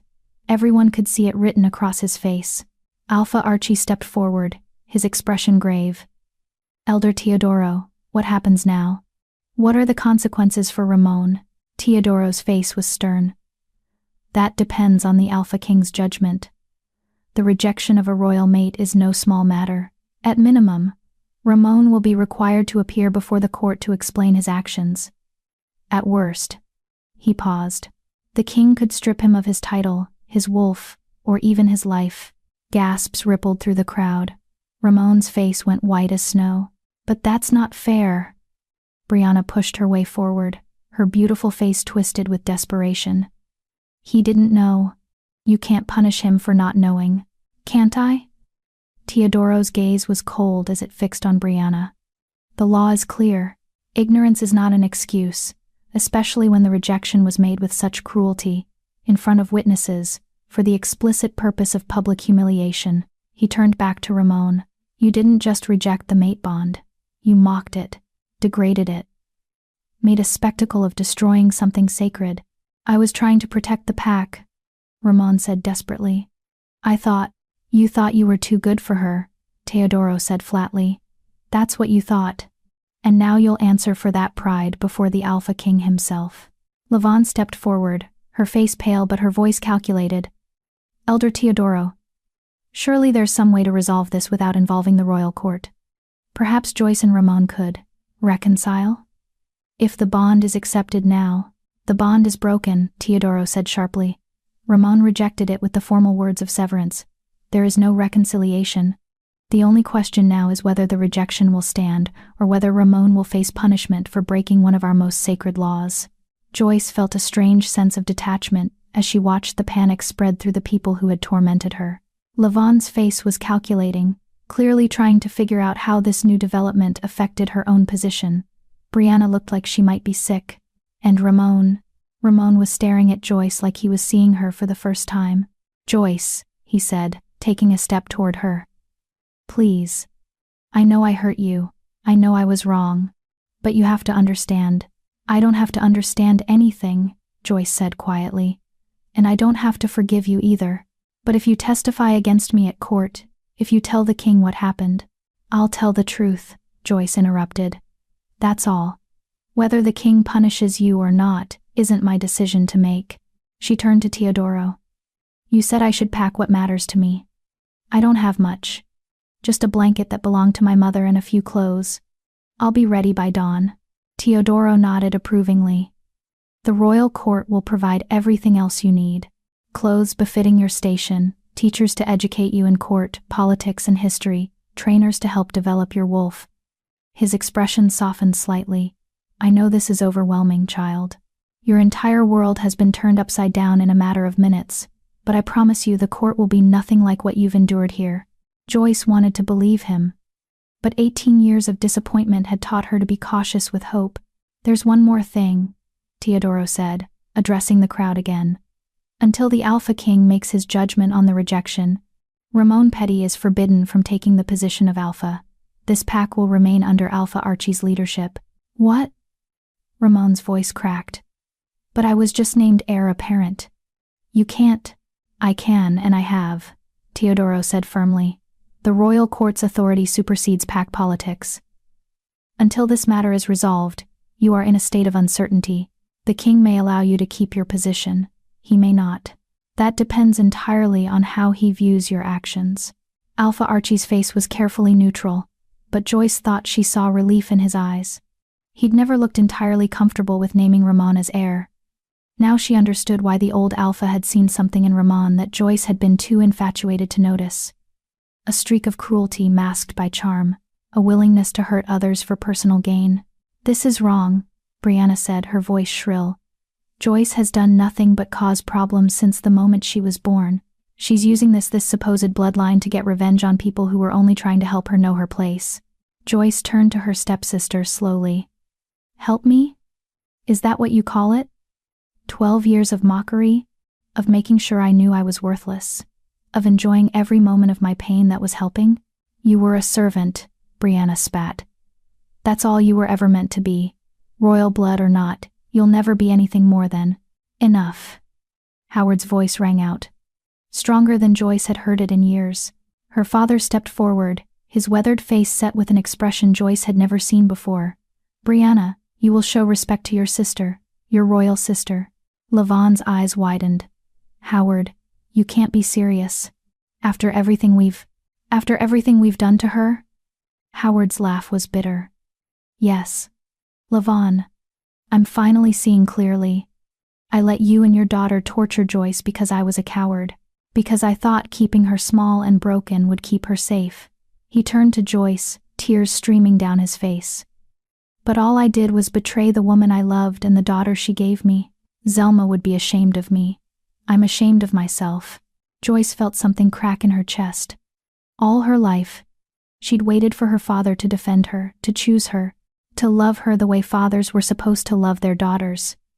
And now, when it was almost too late, he finally was. But the words felt hollow. 18 years too late. Howard, Joyce said quietly, where were you 3 days ago? Where were you when Ramon rejected me in front of the entire pack? Where were you every time Lavon called me worthless? Every time Brianna made sure I knew I didn't belong? I was a coward. Howard whispered. I was wrong. Joyce, please. I don't know if I can forgive you, Joyce said honestly. Not right now. Maybe not ever. You let them break me, Father. You stood by and watched, and you did nothing. Howard's face crumpled, but he nodded. I understand. I don't deserve your forgiveness, but I want you to know your mother would be so proud of who you've become. Despite everything, despite all the ways I failed you, you're strong and brave and good. Just like she was. The words hurt more than Joyce expected. Because part of her, the little girl who still remembered being called Moonbeam, desperately wanted to forgive him, to give him another chance. But the woman she was becoming knew better. I need to go, Joyce said, stepping back. I need time to think. Of course, Teodoro said gently. I'll be staying at the pack house tonight. If you need anything at all, you come find me. Joyce nodded and turned to leave. The crowd parted for her, but this time it wasn't out of disdain. It was out of uncertainty, fear, and in some cases grudging respect. As she walked away, she heard Teodoro's voice carrying across the square. Let this be a lesson to all of you. Cruelty has consequences. The moon goddess sees everything, and she has a long memory. Those who mock the weak may find that strength is more complicated than they believed. Joyce didn't look back. She made her way to the small shed behind the Mahoney house, the place where she'd hidden and cried for 3 days after the rejection. It felt like a lifetime ago now. That broken girl who had believed she was nothing seemed like a stranger. Inside the shed, Joyce pulled out her mother's blanket and held it to her face, breathing in the faint scent of lavender that still clung to the fabric after all these years. I wish you were here, Joyce whispered to her mother's memory. I wish you could tell me what to do. I'm so angry at you for keeping this secret, for making Father promise to hide the truth. But I'm also grateful, because if I'd grown up knowing I was royalty, I would never have learned what it feels like to be powerless. I would never have understood what it means to be invisible. The blanket offered no answers. But holding it made Joyce feel less alone. A knock on the shed door made her look up. Jameson stood in the doorway, his weathered face kind. Brought you some food, he said, holding out a small basket. Figured you might not want to go back to the house just yet. Joyce accepted the basket gratefully. Thank you, Jameson. You've been the only one who's been kind to me through all of this. Jameson shrugged. I know what it's like to be overlooked. I'm just a gamma. Nothing special. But I learned a long time ago that a person's rank doesn't determine their worth. He smiled slightly. Guess I was right about that, wasn't I? The Omega's daughter turned out to be a princess. I don't feel like a princess, Joyce admitted. I feel like the same broken girl I was yesterday, just with a different title. That's because titles don't fix broken hearts, Jameson said wisely. But they can give you the power to make sure nobody breaks you again. Use that power well, Joyce. Use it to be better than the people who hurt you. After Jameson left, Joyce sat in the shed and ate the simple meal he'd brought: bread, cheese, and an apple. It was the first food she'd been able to stomach since the rejection. As night fell, Joyce lay on her mother's blanket and stared at the ceiling of the shed. Tomorrow, she would leave Crescent Falls forever. Tomorrow, she would step into a world she'd only heard about in stories. A world of politics and power, of ancient laws and royal courts. Tomorrow, she would begin to discover who Joyce Riley truly was. But tonight, she was still the girl who had been rejected, abandoned, and broken. And she let herself grieve for that girl one last time. When dawn came, Joyce was ready. She'd packed her meager belongings in a small cloth bag, her mother's blanket, 2 changes of clothes, and a small carved wooden bird that her mother had given her when she was 5. Everything that mattered to her fit in a bag small enough to carry with one hand. Teodoro was waiting in the main square, along with a group of guards wearing the royal crest, a silver wolf crowned with stars. They stood at attention, their bearing military and precise. Alpha Archie was there too, along with most of the pack. Joyce noted that Ramon stood toward the back, his face pale and drawn. Brianna and Levon were nowhere to be seen, but Howard stood near the front, his eyes red from crying. Are you ready, Your Highness? Teodoro asked, and the title felt strange on Joyce's ears. As ready as I'll ever be, Joyce replied. Then let us depart. Teodoro gestured to a sleek black vehicle that looked wildly out of place in the rustic pack territory. We have a long journey ahead, Joyce started toward the vehicle, then hesitated. She turned back to face the crowd, all the wolves who had made her life miserable, who had told her she was nothing. "I want to say something before I go," Joyce said, her voice carrying across the square.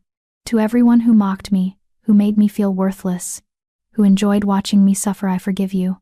Shocked murmurs rippled through the crowd. "Not because you deserve forgiveness," Joyce continued, "but because I refuse to carry your cruelty with me into my new life. I refuse to let what you did to me define who I become." Her eyes found Ramon's. "You taught me what I don't want to be. Thank you for that lesson." She turned to her father. "And Father, I hope someday I can forgive you too. But not today." Howard nodded, tears streaming down his face. "I understand. Be safe, Moonbeam. Be happy." The old nickname nearly broke Joyce's composure, but she held herself together, lifted her chin, and walked to the waiting vehicle with as much dignity as she could muster. As the vehicle pulled away from Crescent Falls, Joyce looked back one last time at the only home she'd ever known. It looked smaller already, less significant. "No regrets?" Teodoro asked gently from the seat beside her. Joyce thought about it. "Only one," she said finally. "I regret all the years I spent believing I was worthless. But I'm done believing that now." Teodoro smiled. "Good. Because the royal court is going to need someone strong. Someone who understands what it means to struggle. Someone who can bring change to a system that has grown stagnant and cruel." "I'm just one person," Joyce said. "How can I change an entire system?" "You'd be surprised what one person can do," Teodoro replied, "especially when that person carries the blood of kings and the heart of a survivor." As they drove toward an uncertain future, Joyce felt her wolf stir for the first time since the rejection, not in pain this time, but in anticipation. "We're going home," her wolf whispered. And for the first time in her life, Joyce believed it might be true. Chapter 6, Palace of Strangers. The journey to the royal court took 2 days. They drove through territories Joyce had never seen, past packlands that grew progressively more prosperous and well-maintained. Teodoro spent much of the trip educating Joyce about her mother's life before Crescent Falls. "Princess Selma was beloved," Teodoro said, as they passed through a densely forested region. "Smart, compassionate, and fiercely independent. Your grandfather, Alpha King Harrison Murphy, had arranged for her to marry a powerful alpha from the Northern Territories, a political alliance meant to strengthen the crown's hold over the outer regions. But she didn't want to marry him," Joyce said. "No, she wanted to choose her own mate, to live her own life, so one night, she simply vanished. Your grandfather searched for years, but Zelma was clever. She erased her scent, changed her name, and disappeared into the smaller packs where no one would think to look for a princess." Teodoro's expression grew sad. "Your grandfather died 5 years ago, still not knowing what happened to his daughter. He never stopped hoping she'd come home." Joyce felt a pang of guilt. "My mother knew he was looking for her. I assumed so.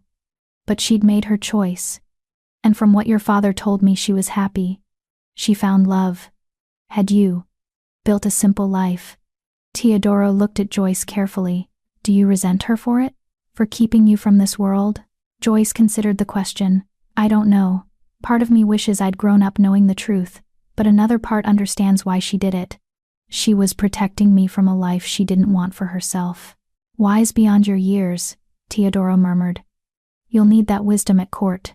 On the second day of travel, they crested a hill, and Joyce got her first glimpse of the royal estate. It was breathtaking.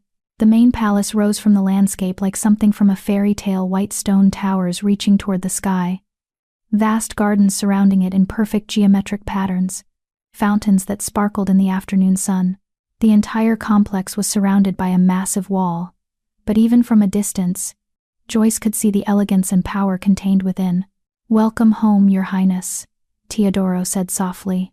As they passed through the main gates, Joyce saw wolves everywhere, guards in formal uniforms, servants tending the grounds, nobles in expensive clothes walking the manicured paths. All of them stopped to stare as the vehicle passed. News of her arrival had clearly preceded them. The vehicle stopped in front of the palace's grand entrance. Teodoro opened Joyce's door and helped her out, and Joyce suddenly felt acutely aware of her shabby clothes and simple cloth bag. A woman descended the palace steps, tall and elegant, with silver blonde hair pulled back in an intricate style. She wore a deep green dress that probably cost more than everything Joyce had ever owned combined. Her face was beautiful but cold, her green eyes assessing Joyce with open skepticism. "Elder Teodoro," the woman said, her voice cultured and precise. "So this is the lost princess's daughter? Lady Jerry Pollard, allow me to introduce Princess Joyce Riley, niece to the Alpha King and heir to the throne," Teodoro said formally. Jerry's lip curled slightly. "How rustic." Joyce felt her face flush, but she lifted her chin and met the woman's gaze steadily. She'd survived 18 years of Lavon and Brianna. She could survive this. "Lady Jerry serves as the court's chief advisor," Teodoro explained. "She manages the day-to-day operations of the palace and oversees the training of all new court members." "I see," Joyce said carefully. "It's a pleasure to meet you, Lady Jerry." "Is it?" Jerry's eyes swept over Joyce's worn jeans and faded shirt. "Well, we certainly have our work cut out for us. You look like you've been living in a barn." "Close," Joyce said before she could stop herself. "A shed, actually." Teodoro made a choking sound that might have been a laugh. Jerry's eyes narrowed. "How droll." "Come along then, Your Highness. We need to make you presentable before you meet the Alpha King. He's expecting you within the hour." Jerry turned and swept back up the steps without waiting to see if Joyce followed. "She seems pleasant," Joyce muttered to Teodoro. "Lady Jerry has served the court for 30 years, Teodoro said diplomatically. "She's particular about protocol and appearances. Don't take her coldness personally. She treats everyone that way." "That's supposed to make me feel better?" "Not really, no."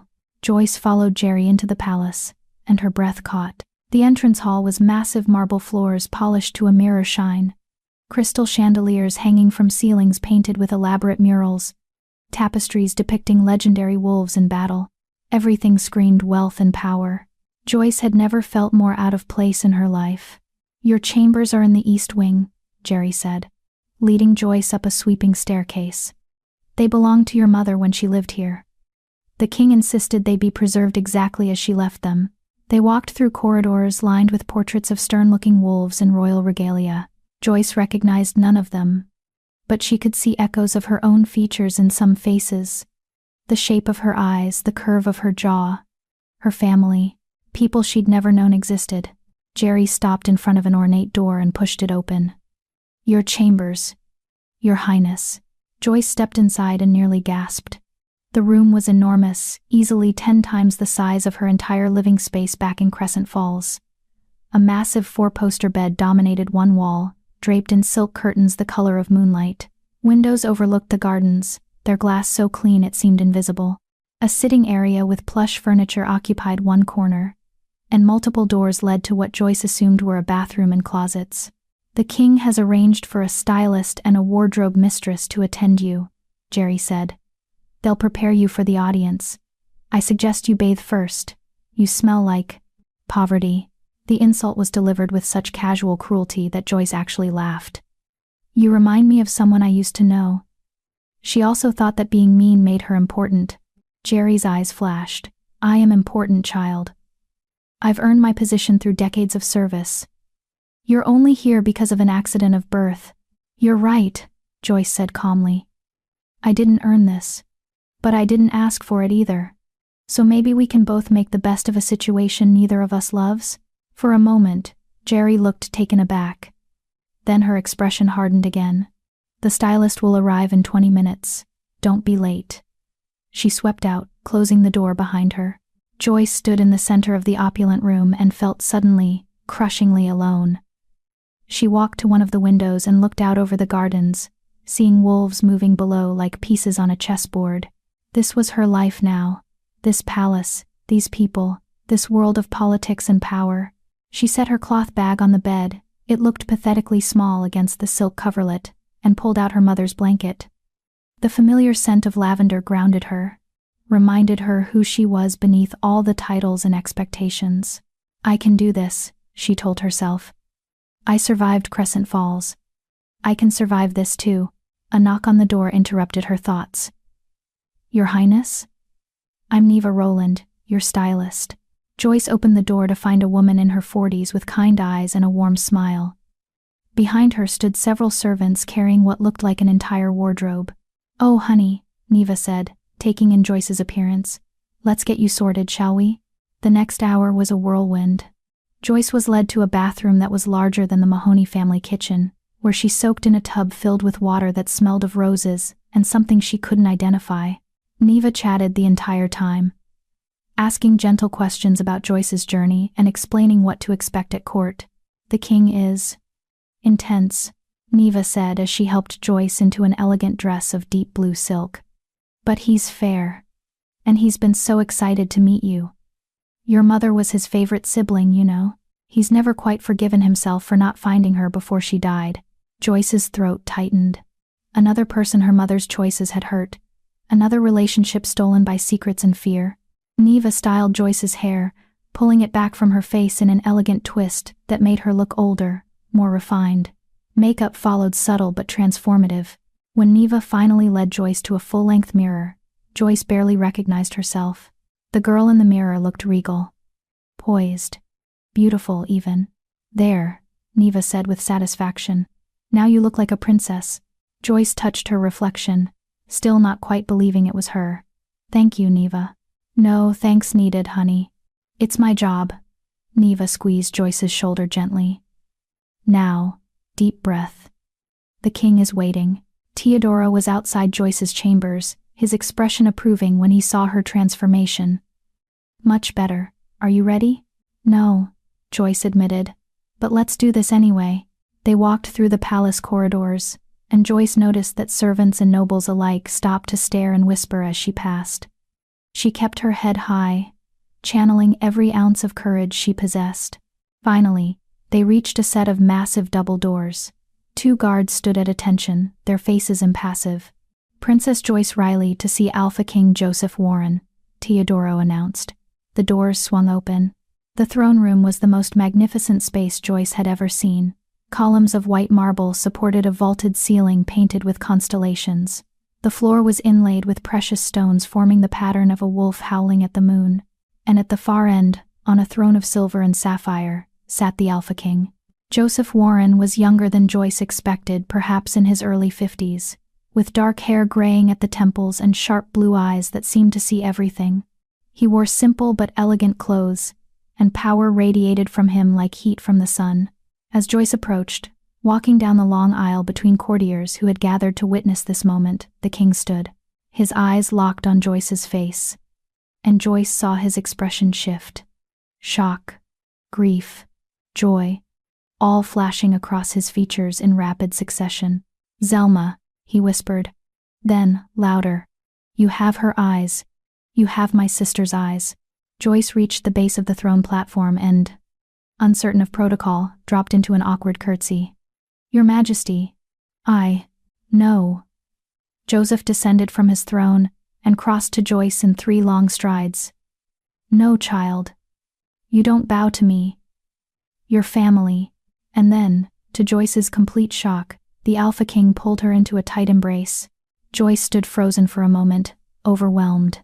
But then something broke inside her, all the loneliness, all the years of being unwanted, all the pain of rejection, and she found herself hugging him back, tears streaming down her face. "I'm sorry," Joseph said, his own voice thick with emotion. "I'm so sorry I didn't find you sooner. I'm sorry you had to grow up alone.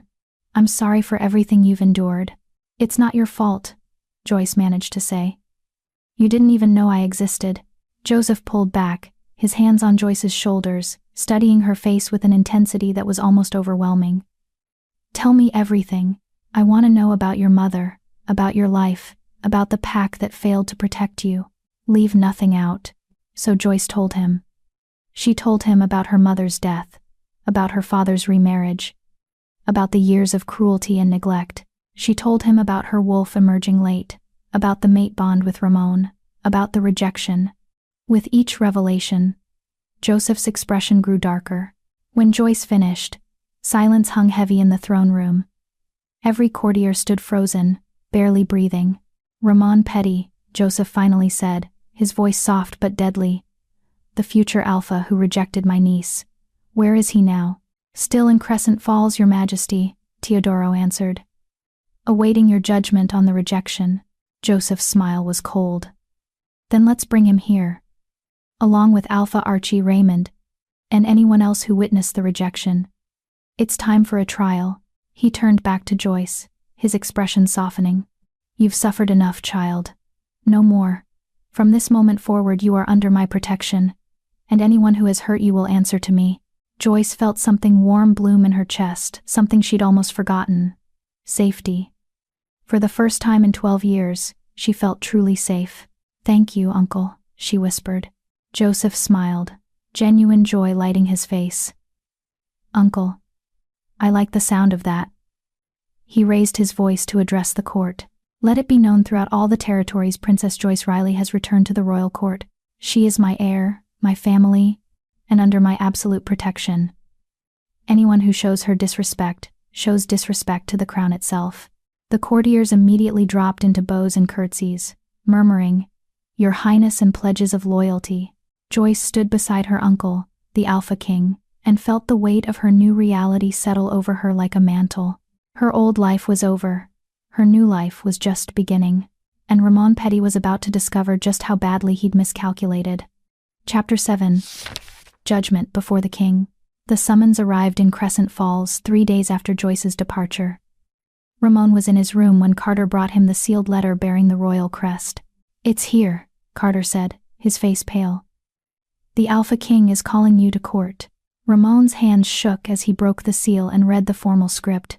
Ramon Petty, future Alpha of Crescent Falls Pack, you are hereby summoned to appear before Alpha King Joseph Warren to answer for the rejection of your mate bond with Princess Joyce Riley, heir to the throne. You will present yourself at the royal court within 7 days.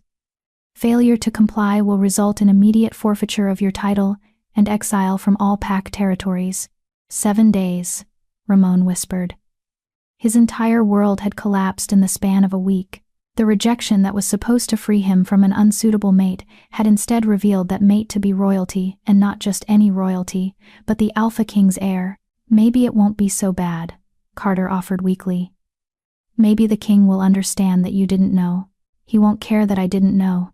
Ramon cut him off. He'll care that I humiliated his niece in front of the entire pack. That I called her weak and defective, and made everyone laugh at her pain. The memories that had seemed so satisfying at the time now filled Ramon with sick dread. Every cruel word, every mocking laugh, every moment of Joyce's anguish, all of it witnessed, all of it recorded in the minds of pack members who would testify against him. What are you going to do? Carter asked. Ramon stared at the summons, his mind racing. I'm going to go to court, I'm going to face the king, and I'm going to hope that Joyce has a forgiving heart. But even as he said it, Ramon remembered the look in Joyce's eyes as she'd left Crescent Falls. The way she'd told him he never deserved her. The strength in her voice, the dignity in her bearing. She wasn't going to save him. Why would she? The journey to the royal court was the longest of Ramon's life. Alpha Archie accompanied him, along with several pack members who had witnessed the rejection, including, to Ramon's dismay, Jameson Spence, who had never hidden his disapproval of how Ramon treated Joyce. Brianna had begged to come, claiming she could testify on Ramon's behalf, but Archie had refused. You've done enough damage, the old Alpha had said coldly. Stay home and pray that the king's justice doesn't extend to those who tormented his heir. When they arrived at the royal estate, Ramon felt his wolf whimper in submission. The power emanating from the palace was overwhelming, ancient, absolute, undeniable. This was the seat of the Alpha King, the supreme authority over all werewolf kind. They were led through corridors that made Crescent Falls pack house look like a shed. Everything was marble and crystal, silk and gold. Ramon had never felt smaller or more insignificant. Finally, they reached the throne room. The doors opened to reveal a space packed with courtiers, all dressed in finery that made Ramon's ceremonial clothes look shabby. At the far end sat the Alpha King himself, radiating power and barely controlled rage. And beside him, in a chair that was nearly as grand as the throne itself, sat Joyce. Ramon's breath caught. She looked nothing like the plain, shabby girl he'd rejected. Her hair was styled in an elaborate updo. Her dress was made of midnight blue silk that seemed to shimmer in the light, and jewels sparkled at her throat and ears. But it wasn't the clothes or the jewelry that transformed her. It was the way she carried herself, the confidence in her posture, the calm strength in her expression. This was someone who knew her worth, who had stepped into her power. This was a princess, an heir to the throne, and Ramon had thrown her away like garbage. "Ramon Petty," the king's voice boomed across the throne room. "Approach." Ramon walked forward on trembling legs, acutely aware of every eye in the room tracking his movement. When he reached the base of the platform where the throne sat, he dropped to one knee. "Your Majesty," he managed to say. "Look at me," Joseph commanded. Ramon raised his eyes to meet the king's gaze and nearly flinched. Those blue eyes burned with cold fury. "Do you know why you've been summoned here?" Joseph asked. "Yes, Your Majesty. Because I rejected the mate bond with your niece." "You rejected the mate bond with the heir to the throne," Joseph corrected. "You took something sacred, a gift from the moon goddess herself, and you destroyed it, in public, with mockery and cruelty. Is that correct?" Ramon's mouth was dry. "Yes, Your Majesty." "Tell me, Ramon Petty, what were your exact words when you rejected Princess Joyce?" Ramon felt sweat bead on his forehead. I said that I rejected her as my mate. That's the formal rejection, yes. But what did you say before that? What did you call my niece in front of your pack?" Ramon couldn't speak, couldn't force the words past his lips. "Allow me to refresh your memory," Joseph said, his voice dripping with disdain. "You called her weak, defective, an embarrassment. You suggested that the moon goddess was drunk when she made the match. You made your packmates laugh at her pain." The king leaned forward. "Did I miss anything?" "No, Your Majesty," Ramon whispered. "Joyce," Joseph said, turning to his niece. "Is his account accurate?" Joyce met Ramon's eyes, and he saw no mercy there. "Yes, uncle, that's what happened." Joseph nodded slowly. "I've called witnesses to testify. But first, Ramon Petty, I want to hear your defense. Tell me why you believed you had the right to treat the moon goddess's gift with such contempt." Ramon swallowed hard. He'd prepared a speech on the journey here, explanations about pack politics, about needing a strong Luna, about not knowing Joyce's true heritage. But looking at Joyce now, seeing the pain still lurking beneath her composed exterior, all his excuses felt hollow. "I have no defense, Your Majesty," Ramon said quietly. "What I did was wrong. I was cruel and arrogant, and I hurt someone who didn't deserve it. I thought." He paused, trying to find words for the ugliness in his heart. "I thought that being future alpha gave me the right to reject anything that didn't fit my image of what a Luna should be. I was wrong." "You were wrong," Joseph agreed. "But that doesn't answer my question. Why did you believe Joyce was unsuitable?" Ramon forced himself to be honest. "Because she was an Omega's daughter. Because her wolf emerged late. Because she was plain and poor and had no status in the pack. I wanted a mate who would make me look powerful, and Joyce didn't fit that image." Gasps rippled through the courtroom. Ramon had just admitted to the worst kind of prejudice, judging someone purely on their rank and appearance. "So, you based your rejection on superficial qualities," Joseph said, "on things that have nothing to do with Joyce's character, intelligence, or worth as a person." "Yes, Your Majesty." "And if you had known she was royalty? If you had known she was my heir?" Ramon hesitated, then decided honesty was his only option. "Then I would have accepted the bond. Not because I cared about her, but because she would have been useful to me politically." More gasps. Even Carter, standing with the other witnesses, looked shocked at Ramon's blunt confession. Joyce's expression didn't change, but Ramon saw something flicker in her eyes. Recognition, perhaps. She'd accused him of exactly that back in Crescent Falls. "At least you're honest," Joseph said coldly. "That's the only thing saving you from immediate execution." Ramon's blood turned to ice. "Your Majesty, please." Silence. Joseph raised his hand. "I will hear from the witnesses now. Jameson, Spence, step forward." Jameson approached, bowing respectfully. "Your Majesty, you witnessed the rejection." "I did, sire. I also witnessed the years of mistreatment that preceded it." Jameson's weathered face was grave. "Princess Joyce was treated like a servant in her own home. Mocked by her step-family, ignored by her father, dismissed by the pack, Ramon's rejection was just the culmination of 18 years of cruelty. And did anyone in the pack stand up for her? Joseph asked. Jameson's silence was answer enough. I see. You may step back. Joseph called several other witnesses, each one describing the rejection in damning detail. By the time the testimonies were finished, Ramon wanted to sink through the floor. Finally, Joseph turned back to Ramon. I've heard the testimonies. I've heard your confession. Now I must decide your fate. He stood, and the entire throne room seemed to hold its breath. The rejection of a mate bond is permitted under our laws, but only under specific circumstances. If the bond is genuinely incompatible, if accepting it would cause harm to the pack, or if both parties agree to the separation. Ramon's hope flickered. Maybe. Your rejection meets none of these criteria, Joseph continued. You rejected Joyce purely out of prejudice and pride. You humiliated her in public to assert your dominance. You treated the moon goddess's gift like it was yours to dispose of at will. The king's eyes blazed. For these crimes, you will be stripped of your title as future alpha. You will never hold a position of leadership in any pack, and you will bear the mark of the rejected, a visible reminder of your shame for the rest of your life. Ramon's world shattered. Your Majesty, please. However, Joseph said, raising his voice, I am not without mercy. The ultimate decision of your fate rests with the one you wronged. Joyce. Step forward. Joyce rose from her chair with fluid grace and descended to stand beside her uncle. She looked at Ramon, and he saw the full weight of what he'd done reflected in her eyes. Joyce, Joseph said gently, by law, you have the right to demand further punishment. You could ask for his exile, his imprisonment, even his death. Or you could choose mercy. The decision is yours.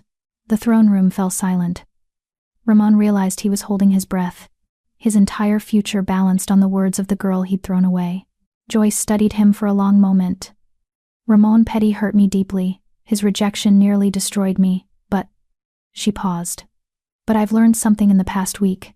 I've learned that cruelty doesn't have to be met with more cruelty. That having power doesn't mean I have to use it to cause pain. She turned to her uncle. I accept your judgment, uncle. Let Ramon bear the mark of the rejected and lose his title. But I don't want his exile or his death. I want him to live with what he's done, to become better than he was. That's punishment enough. Joseph looked at his niece with obvious pride. You have a kind heart, Joyce. Too kind, perhaps, but I will honor your wishes. He turned back to Ramon. You've been shown mercy you don't deserve. Use it wisely. A royal guard stepped forward, and Ramon felt power surge through his body, painful, burning, transformative. When it faded, he looked down at his hands, to see black marks spreading across his skin like ink, the mark of the rejected. Visible proof of his shame. Court is adjourned, Joseph announced. Ramon Petty, you have 1 hour to leave the royal grounds. After that, the guards have orders to remove you by force. Ramon stood on shaking legs. He looked at Joyce one last time, wanting to say something, apologize, beg forgiveness, explain, but what was there to say? He'd made his choice, and now he would live with the consequences. As he turned to leave, Joyce's voice stopped him. Ramon. He looked back.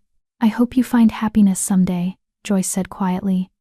Real happiness, based on something more than status and appearances. You'll never find it the way you've been living.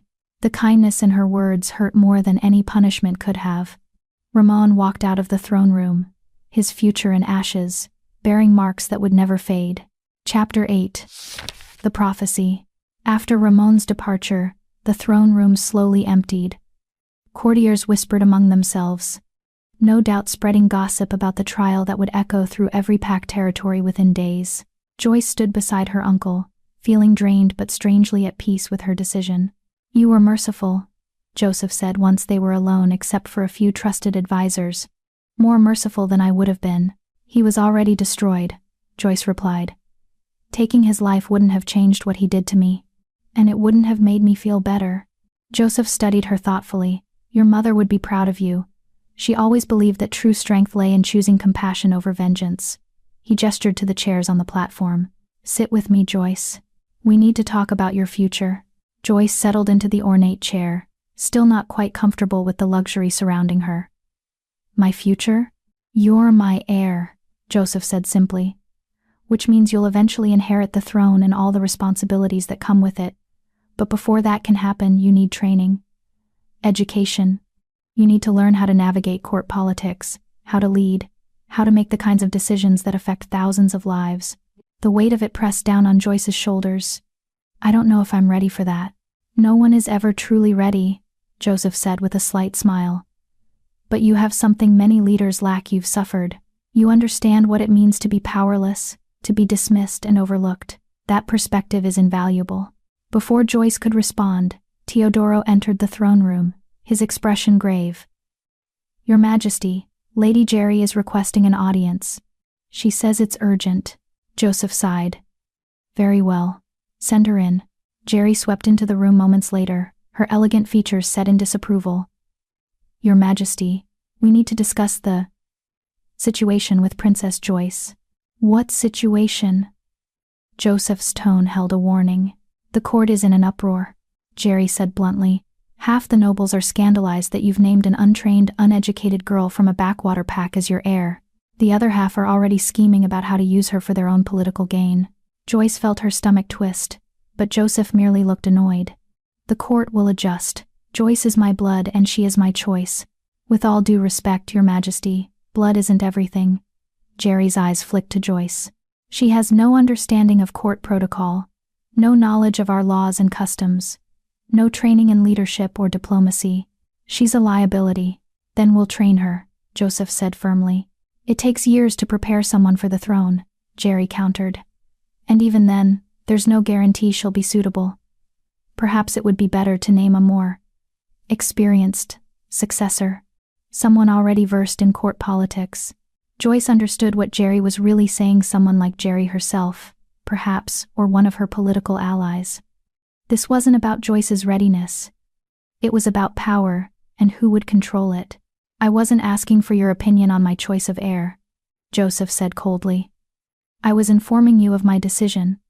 If you find that unacceptable, you're welcome to resign your position. Jerry's face flushed, but she dropped into a stiff curtsy. Of course, Your Majesty. Forgive my presumption. What I need from you, Joseph continued, is a comprehensive training program for Joyce. I want the best tutors in history, law, politics, and combat. I want her education to begin immediately. As you wish, Your Majesty. Jerry's tone was ice. She turned to Joyce. I'll have your schedule prepared by tomorrow morning, Your Highness. I hope you're prepared to work. We have a great deal of ground to cover. After Jerry left, Joyce let out a breath she didn't realize she'd been holding. She hates me. She fears you, Joseph corrected. Jerry has spent 30 years building influence at court. She expected to guide the next ruler, to be the power behind the throne. Your arrival threatens that plan. He smiled slightly. Welcome to court politics, niece. Trust no one, question everything, and always look for the hidden motivations behind people's actions. That sounds exhausting. It is. But it's also how you survive. Joseph stood and offered Joyce his hand. Come. I want to show you something. He led Joyce through the palace to a wing she hadn't yet explored. They passed more guards, more servants, more evidence of wealth and power. Finally, they reached a heavy wooden door, carved with intricate symbols. This is the Royal Archives, Joseph explained as he pushed open the door. The repository of our history, our laws, and our most closely guarded secrets. Inside, the room was vast and circular, with shelves stretching from floor to ceiling, all packed with ancient books and scrolls. The air smelled of old parchment and leather, and Joyce could feel the weight of centuries pressing down around her. Teodoro was already there, standing beside a stone pedestal in the center of the room. On the pedestal lay an enormous book, its cover worn with age and inscribed with symbols that seemed to glow faintly in the dim light. The Book of Prophecies, Joseph said reverently. Written by the first seers of our kind, it contains predictions about the future of all werewolf kind. And it contains a prophecy about you. Joyce's heart raced. About me specifically, not by name, Teodoro said, stepping forward, but by description and circumstance. A prophecy spoken 18 years ago, on the night you were born. He opened the book carefully, turning pages until he found what he sought. Listen, asterisk, under the dark moon shall be born. A child of two worlds, high and low torn. No wolf to mark her, no strength to show. Yet in her veins, the royal blood shall flow. Cast down and broken, rejected and spurned. Through suffering's fire, her worth shall be earned. When she rises from ashes to claim her true name, the balance of power shall never be the same. Beware the one who wears the crown of false light, who smiles in the day but plots in the night. For treachery grows in the heart of the court, and the heir must stand strong, the last line of support. Only when love finds her, true and complete, when her broken soul finds its other heartbeat, will the prophecy's purpose finally be known, and the rightful heir claim the Alpha King's throne. Asterisk. Silence filled the archives after Teodoro finished reading. Joyce felt dizzy, overwhelmed by the weight of those ancient words. The prophecy has been studied for 18 years, Joseph said quietly. We knew a child would be born under the dark moon, the rarest of lunar events. We knew she would have royal blood but grow up without status or a wolf. We searched every packed territory, investigated every birth, but we never found her. Because Zelma had hidden so well, and because Howard kept his promise to protect you. But the rejection, Joyce said, her mind racing. The prophecy says I'd be rejected and spurned. It knew that would happen? The seers don't see the future in clear detail, Teodoro explained. They see patterns, possibilities, the threads of fate weaving together. But yes, your suffering was foreseen, and so was your rise. Joyce focused on another part of the prophecy. It mentions treachery in the court. Someone wearing a crown of false light. What does that mean? Joseph and Teodoro exchanged glances. We don't know, Joseph admitted. That's the danger of prophecies, they're rarely clear until after they've come to pass. But it suggests that someone at court is plotting against the throne. Someone who appears loyal but harbors treasonous intentions. Could it be Jerry? Joyce asked. Perhaps. Or it could be any of a dozen nobles who resent my rule or covet power for themselves. Joseph's expression was grim.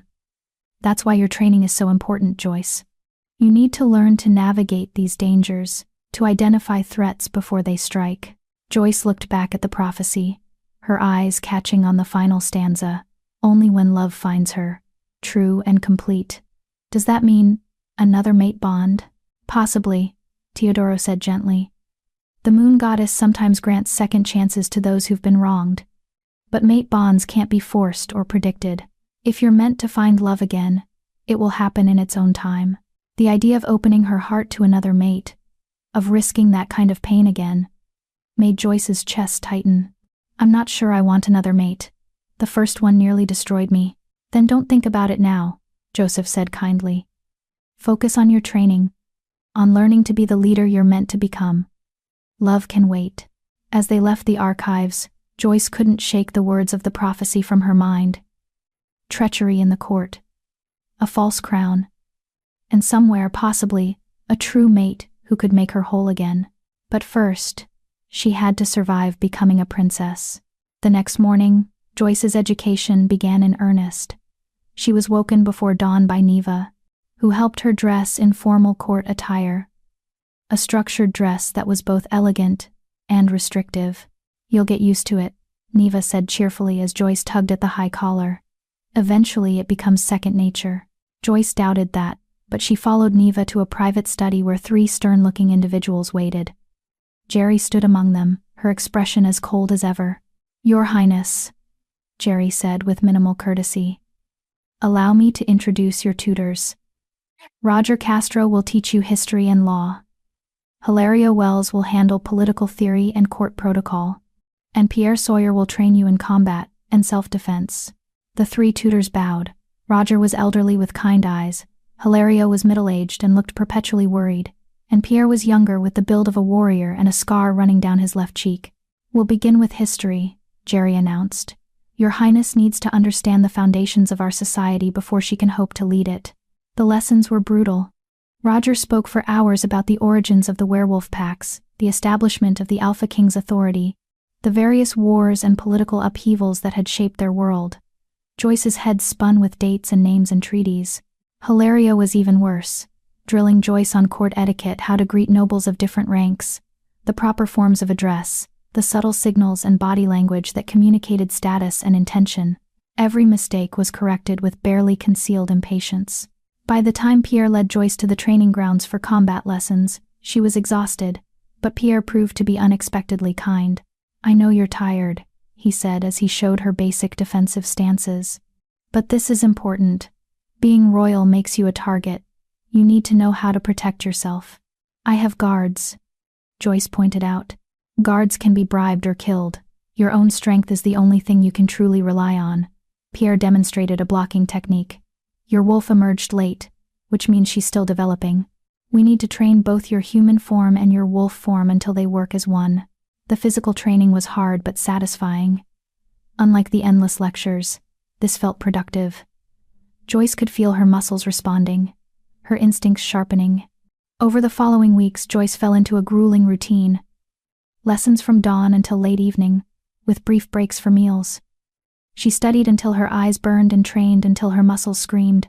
Slowly, painfully, she began to understand the complex world she'd been thrust into. She also began to notice patterns.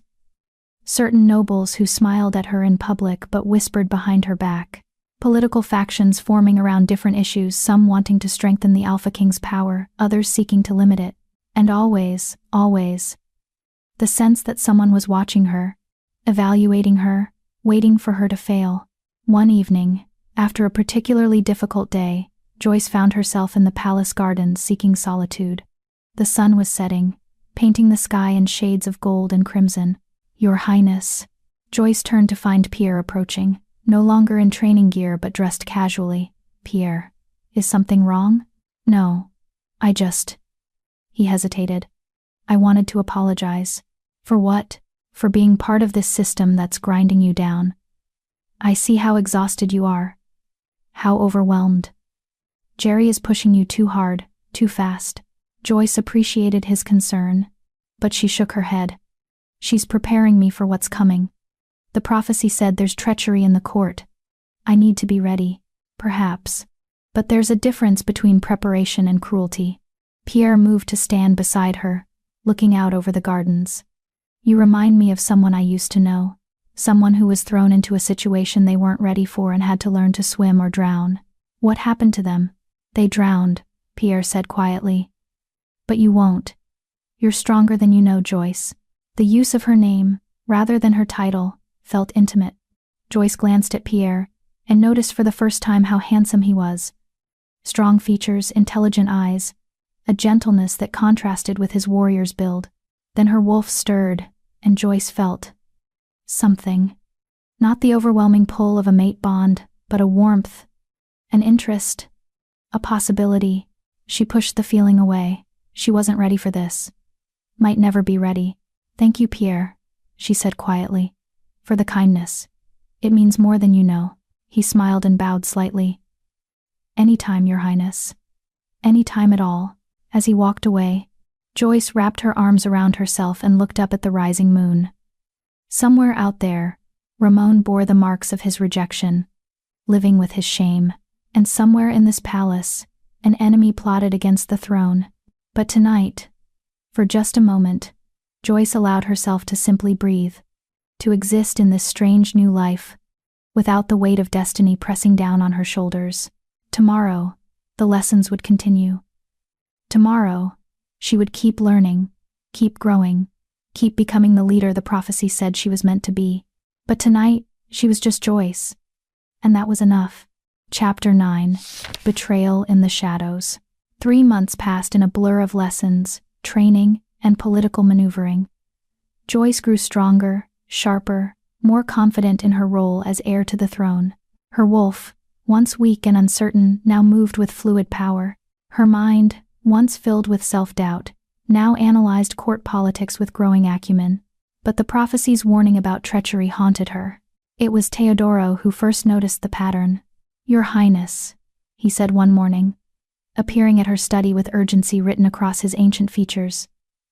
"We need to talk, privately." Joyce dismissed her tutors and gestured for Teodoro to sit. "What's wrong?" I've been monitoring the magical currents around the palace, Teodoro said, his voice low. Someone has been using dark magic, forbidden spells meant to manipulate and control. The traces are faint, carefully hidden, but they're there. Joyce's blood ran cold. Dark magic? Who would dare use that here? That's what we need to discover. But Joyce, there's more. Teodoro pulled out a small vial filled with shimmering silver liquid. This was found in your tea yesterday. It's a suppression potion, designed to weaken your wolf, to make you seem incompetent and unstable. Joyce stared at the vial, her mind racing. Someone had tried to poison her. Someone in the palace, someone with access to her private chambers, wanted to undermine her claim to the throne. Who brought me the tea? Joyce demanded. A servant named Bethany Meyer. She's been questioned, but she swears she didn't add anything to the drink. She received the tea already prepared from the kitchens. Then we need to investigate the kitchens. Question everyone who had access. We've already begun, Teodoro interrupted gently. But Joyce, this is bigger than one poisoning attempt. I believe this is connected to the prophecy's warning. Someone at court is actively working against you, trying to prevent you from taking the throne. Joyce stood and paced to the window, her mind churning. The prophecy mentioned a crown of false light. Someone who appears loyal but harbors treasonous intentions. Who fits that description? Many people. Unfortunately, Lady Jerry remains the obvious suspect. She has the most to lose from your ascension. But there are others. Colin Hicks, the master of coin, who controls the treasury and could profit from instability. Vera Sawyer, the king's personal physician, who has access to all manner of potions and poisons. Even some of the younger nobles who believe they have a better claim to the throne. We need proof, Joyce said. We need to catch them in the act. Teodoro smiled grimly. I was hoping you'd say that. I have a plan. But it's dangerous. We'll need to set a trap. And you'll be the bait. Over the next week, Joyce and Teodoro carefully laid their trap. They spread rumors through the palace that Joyce had discovered evidence of the traitor's identity, that she planned to present her findings to the king at the upcoming Grand Council, a gathering of all the major pack leaders and nobles. If the traitor believed Joyce was close to exposing them, they would have to act. The night before the Grand Council, Joyce prepared herself. She wore a simple dress, no jewelry, nothing that would impede movement. Pierre had insisted on teaching her advanced defensive techniques, and now Joyce was grateful for every grueling lesson. Are you sure about this? Pierre asked as he checked the concealed weapons Joyce carried. His concern was evident in every line of his face. No, Joyce admitted. But we need to end this. I can't become the leader I'm meant to be while constantly looking over my shoulder. Pierre's hand lingered on her arm. If anything happens to you, it won't, Joyce interrupted, though she appreciated his worry. Over the past months, Pierre had become more than just a tutor. He was a friend, possibly the only genuine friend she had at court. And sometimes, when he looked at her with those warm brown eyes, Joyce felt that strange warmth in her chest again. Not a mate bond, she would know that unmistakable pull, but something else. Something that might, in time, grow into more. But that was a problem for another day. Joyce made her way to her chambers as planned, making sure she was seen by multiple servants. Teodoro had cast a detection spell around her rooms. Any dark magic used within the space would trigger an alarm only they could sense. Now came the hard part, waiting. Joyce sat at her desk, pretending to review documents, while her heart hammered in her chest. Every sound made her jump. Every shadow seemed to hold a threat. Hours passed. Midnight came and went. Joyce began to wonder if their plan had failed, if the traitor was too clever to fall for such an obvious trap. Then she felt it, a prickling at the back of her neck, a wrongness in the air. The detection spell had been triggered. Joyce's hand moved to the knife concealed at her waist as she scanned the room. Nothing seemed out of place. But the magical signature was growing stronger, coming from the shadows themselves seemed to writhe and coalesce, forming into a figure cloaked in darkness. Joyce couldn't make out any features, but she could feel the malevolence radiating from the shape. So the little princess finally grew claws, a voice said, distorted and unrecognizable. But claws won't save you from what's coming. Show yourself, Joyce demanded, standing her ground even as fear threatened to overwhelm her. Face me like a wolf, not a coward hiding in shadows. The figure laughed, a sound like breaking glass. You think you're ready to rule? You're nothing but a broken girl playing dress-up in a dead woman's clothes. You'll never be half the leader your mother could have been. The mention of her mother sent rage flooding through Joyce's veins. Don't you dare speak about her. Or what? You'll reject me like that pathetic boy rejected you. The shadow moved closer, and Joyce caught a glimpse of eyes glowing with an unnatural red light. You're weak, Joyce Riley. Always have been. Always will be. The throne deserves someone strong. Someone willing to do whatever it takes to maintain power. Is that what this is about? Power? Joyce edged toward the door, trying to keep the shadow talking while she calculated her escape route. You're willing to commit treason, to use dark magic, just to sit on a throne. The throne is everything, the shadow hissed. Without it, we're just animals pretending at civilization. The Alpha King's bloodline has grown soft, weak. Your Uncle Joseph refuses to use the full extent of his power, refuses to crush the rebellious packs that question his authority. And you're even worse, a naive little girl who thinks kindness and mercy will keep you safe. The shadow lunged, and Joyce barely had time to dodge. She felt claws rake across her shoulder, drawing blood. Pain exploded through her arm, but she forced herself to move, to fight back with everything Pierre had taught her. She shifted partially, letting her wolf's strength flow through her human form, a technique that had taken months to master. Her counterattack caught the shadow off guard, her claws finding purchase in something solid beneath the dark magic. The shadow shrieked and pulled back. You've learned a few tricks. How delightful. This will be more entertaining than I thought. Teodoro, Joyce shouted, knowing the elder would be monitoring the detection spell. Now. Light exploded through the room as Teodoro burst through the door, his hands glowing with silver magic. The shadow recoiled, its form destabilizing under the assault of pure light. Reveal yourself, Teodoro commanded, his voice resonating with ancient power. By the authority of the moon goddess and the magic of the first wolves, I compel you show your true form. The shadows shattered like glass, and standing in the center of Joyce's chambers was someone she never expected. Lady Jerry Pollard, but not the elegant, composed woman Joyce knew. This Jerry's eyes glowed red, her face twisted with rage and dark magic. Black veins spider-webbed across her skin, evidence of how deeply she'd immersed herself in forbidden power. You, Joyce breathed. All this time, it was you, Jerry laughed bitterly. Of course it was me. Who else had the knowledge, the access, the motivation? I've served this court for 30 years, Joyce. 30 years of watching lesser wolves take positions that should have been mine. And then you arrive a nobody from nowhere and suddenly you're heir to the throne? It's an insult. You tried to poison me, Joyce said, understanding dawning. You've been using dark magic to manipulate the court, to turn people against me. I've been doing what's necessary, Jerry snarled. Joseph is too weak to rule properly, and you're even weaker.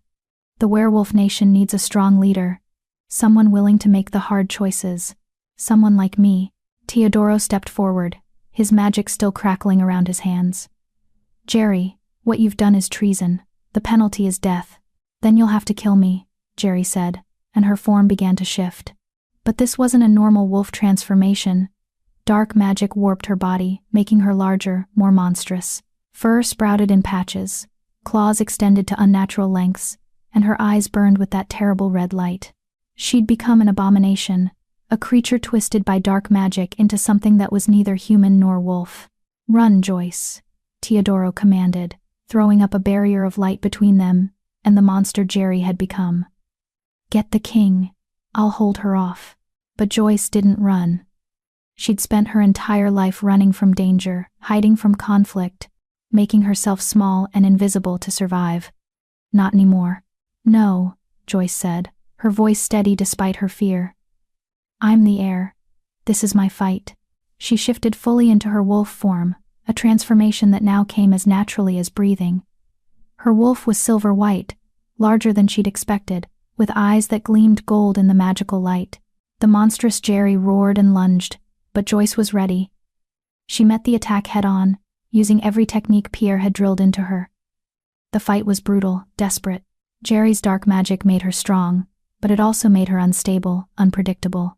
Joyce fought with precision, with strategy, with the strength that came from surviving 18 years of cruelty and emerging stronger for it.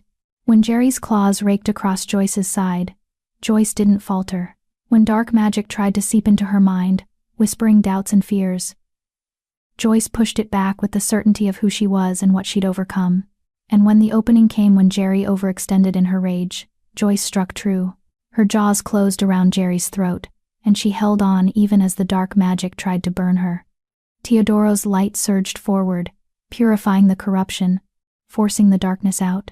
Jerry's monstrous form collapsed, shrinking back down to her human shape. Joyce released her and stepped back, panting, bleeding, but victorious.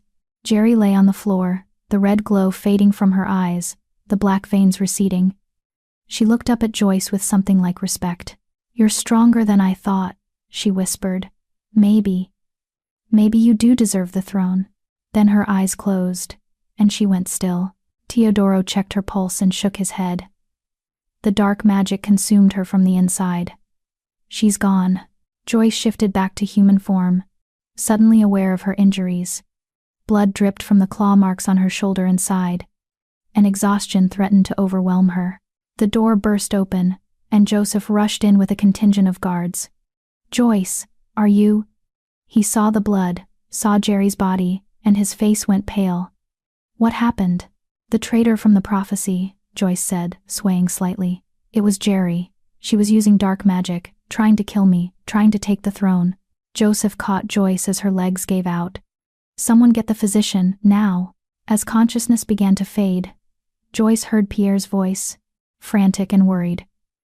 "Joyce, stay with me please, stay with me." She wanted to tell him she was fine, that she'd survived worse, but darkness pulled her under before she could speak. When Joyce woke, she was in her bed, bandaged and sore, but alive. Sunlight streamed through the windows, suggesting she'd been unconscious for hours. Pierre sat in a chair beside her bed, his head in his hands. When he heard her stir, he looked up, and Joyce saw tears on his face. "You're awake," he breathed. "Thank the moon goddess, you're awake. How long?" Joyce's voice came out rough. 2 days. The physician said you lost a lot of blood, and there was residual dark magic in your wounds. We weren't sure." He trailed off, unable to finish the sentence. Joyce reached out and took his hand. "I'm okay, Pierre. I'm going to be okay." He held her hand like it was the most precious thing in the world. "You could have been killed. When I saw you lying there, covered in blood." His voice broke. "I realized something I've been trying to ignore for months." Joyce's heart began to race. "Pierre, I know the timing is terrible," he continued. "I know you're not ready. Might never be ready after what Ramon did to you. But I have to tell you, The door opened, and Joseph entered with Teodoro. Pierre immediately pulled his hand away and stood, stepping back to a respectful distance. "Joyce," Joseph said, relief evident in every line of his face. "How do you feel?" "Like I fought a monster made of dark magic," Joyce said honestly. "But alive. That counts for something." Joseph smiled. "Indeed it does. You did well, niece, better than well. You fulfilled the prophecy you faced, the treachery in the court, and emerged victorious. Is it over then?" Joyce asked. "Is the court safe now?" Teodoro and Joseph exchanged glances. "Jerry acted alone as far as we can determine," Teodoro said carefully. "But there are still factions at court who oppose your claim, still nobles who believe they have a better right to the throne." "The Grand Council proceeds as planned," Joseph said. "And you will attend, injuries and all. The court needs to see that their future queen is strong, that she can face danger and survive." Queen. The word settled over Joyce like a mantle. Not princess, not heir, but queen. The role she was being trained for, the destiny the prophecy had foretold. "I'll be ready," Joyce said. After her uncle and Teodoro left, Pierre returned to his seat beside her bed. They sat in silence for a moment, the interrupted conversation hanging between them. "What were you going to say?" Joyce finally asked. "Before my uncle came in?" Pierre met her eyes, and Joyce saw vulnerability there, fear and hope warring in equal measure. "I was going to say that I care about you, Joyce. Not as a princess, not as my student, but as you. Just you." Joyce's breath caught. This wasn't a mate bond, that overwhelming, undeniable pull. But it was something real, something that had grown slowly over months of shared conversations, of training sessions and quiet moments in the garden, something genuine. I care about you too, Joyce admitted. But Pierre, I don't know if I can, if I'm ready for. I know, he said gently. I'm not asking for anything right now. I just needed you to know that whatever happens, however long it takes, I'm here. And I'm not going anywhere. Joyce squeezed his hand, grateful beyond words for his patience, for his understanding. As she drifted back to sleep, healing and gathering strength for the challenges ahead, Joyce felt a flicker of something she hadn't felt in a long time. Hope. Not the desperate, fragile hope of her childhood, but something stronger, something earned through battle and survival, through facing her demons and emerging victorious. The prophecy had warned of treachery, and she'd overcome it. The prophecy had spoken of suffering, and she'd endured it. And somewhere in the future, the prophecy promised love true and complete. Joyce didn't know if that love would be with Pierre or someone else. Didn't know what other trials awaited her on the path to the throne. But for the first time since Ramon's rejection, she believed she might actually be worthy of the life stretching out before her. And that was enough. Chapter 10. 3 Trials, 1 Crown. The Grand Council convened 1 week after Joyce's battle with Jerry. Despite her injuries still healing, Joyce stood beside her uncle in the Great Hall, dressed in royal regalia that declared her status for all to see. A gown of deep midnight blue, embroidered with silver wolves, a circlet of silver and sapphire resting on her carefully styled hair, and around her neck the royal pendant that had belonged to her mother. The hall was packed with representatives from every major pack in the region. Alphas and their advisors, nobles and warriors, all gathered to witness this historic council. The air crackled with tension and anticipation. Joyce scanned the crowd and felt her heart stop. Ramon was there. He stood near the back with Alpha Archie, and Joyce could see the black marks of rejection still stark against his skin. He looked thinner, harder, the easy confidence that had once defined him replaced by something darker. When their eyes met across the hall, he flinched and looked away. Joyce felt nothing. No anger, no satisfaction, no lingering pain from the severed mate bond. Just nothing. He was a stranger now, a chapter of her life that had closed. "Are you ready?" Joseph murmured beside her. Joyce nodded. "I am." Joseph stepped forward, and the hall fell silent. Leaders and representatives of the wolf packs, I thank you for answering the call to council. We gather today to address matters of succession, of law, and of the future of our people. He gestured to Joyce. Many of you have heard rumors about my niece, Princess Joyce Riley. Some of you question her legitimacy, her readiness, her right to stand as heir to the throne. Today, I will address those questions directly. Murmurs rippled through the crowd. Joyce kept her expression neutral, channeling every lesson Hilario had drilled into her about projecting strength and confidence. Princess Joyce is the daughter of my beloved sister Zelma, who was murdered, yes, murdered 12 years ago by rogues while living in hiding. Joseph's voice carried the weight of old grief and new anger. She was raised in obscurity, denied her birthright, subjected to cruelty and neglect by those who should have protected her. And yet, she survived. She endured. And when her true heritage was revealed, she did not cower or retreat. She stepped forward to claim her place. A tall, imposing alpha near the front raised his hand. Your Majesty, with all respect, survival is not the same as leadership. What qualifications does the princess have to rule? An excellent question, Alpha Colin, Joseph replied. Joyce, would you care to answer? Joyce stepped forward, her heart pounding but her voice steady. You're right that I lack traditional qualifications. I wasn't raised in the royal court.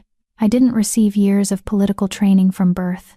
I don't have the connections and alliances that typically prepare someone for the throne. She paused, meeting the eyes of the skeptical alphas. But I have something else. I know what it means to be powerless.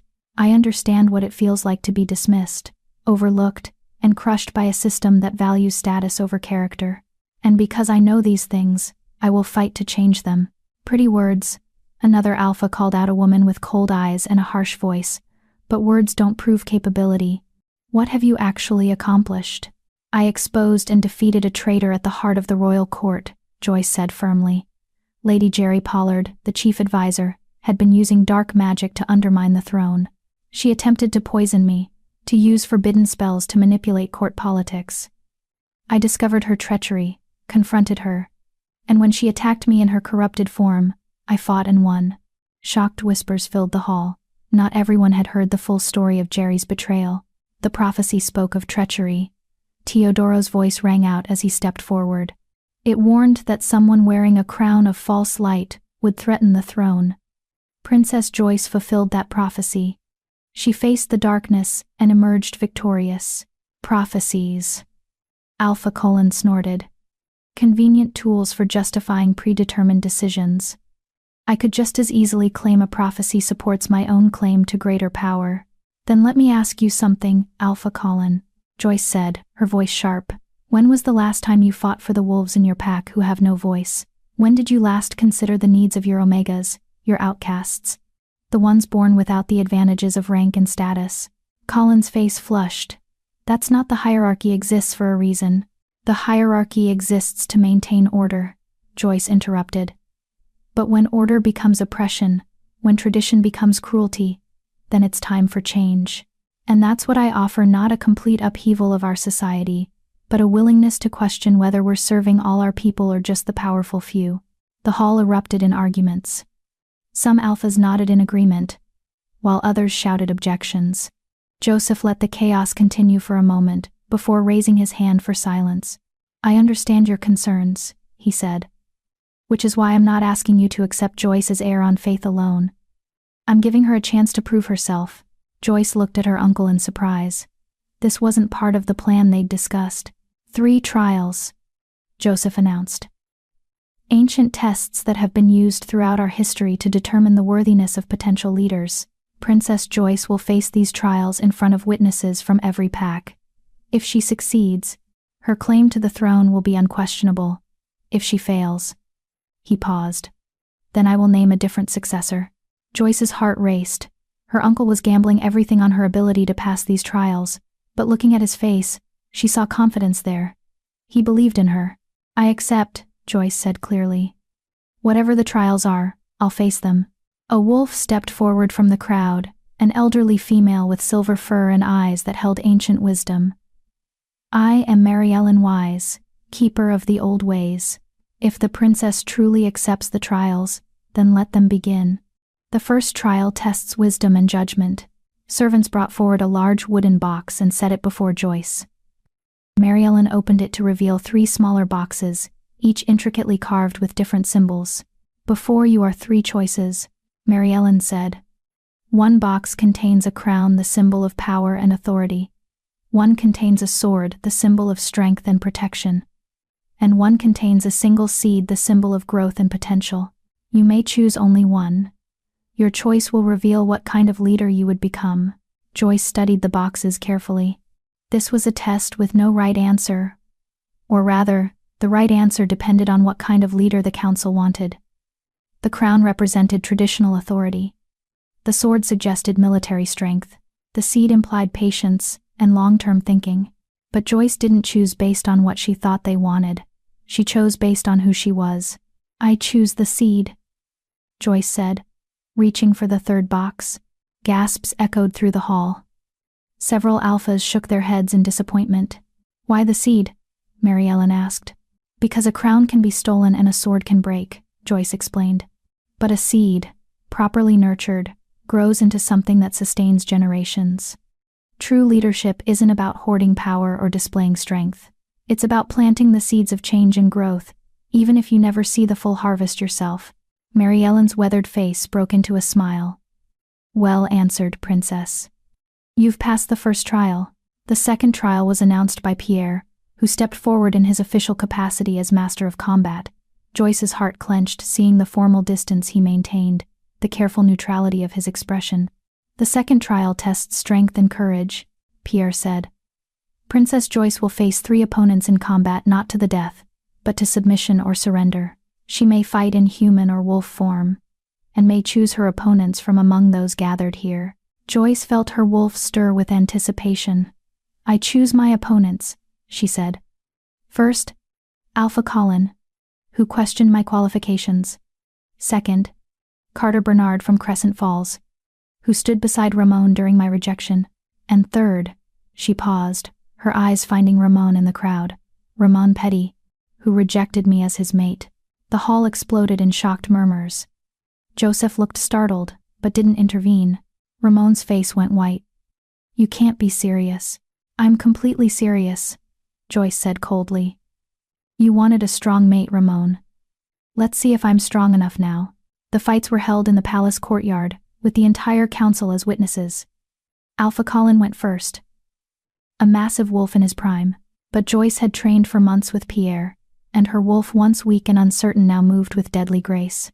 She won, not through brute force, but through strategy and speed, dancing around Colin's attacks until he exhausted himself and conceded defeat.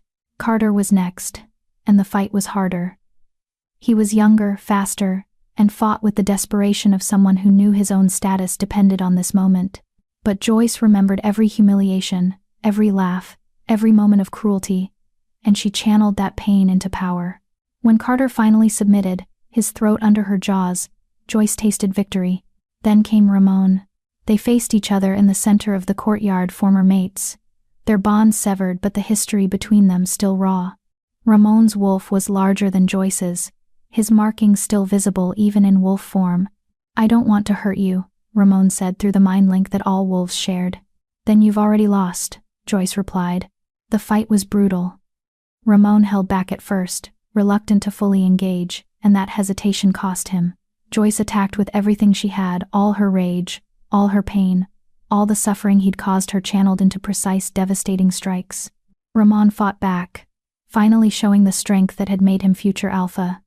But he was fighting against more than just Joyce.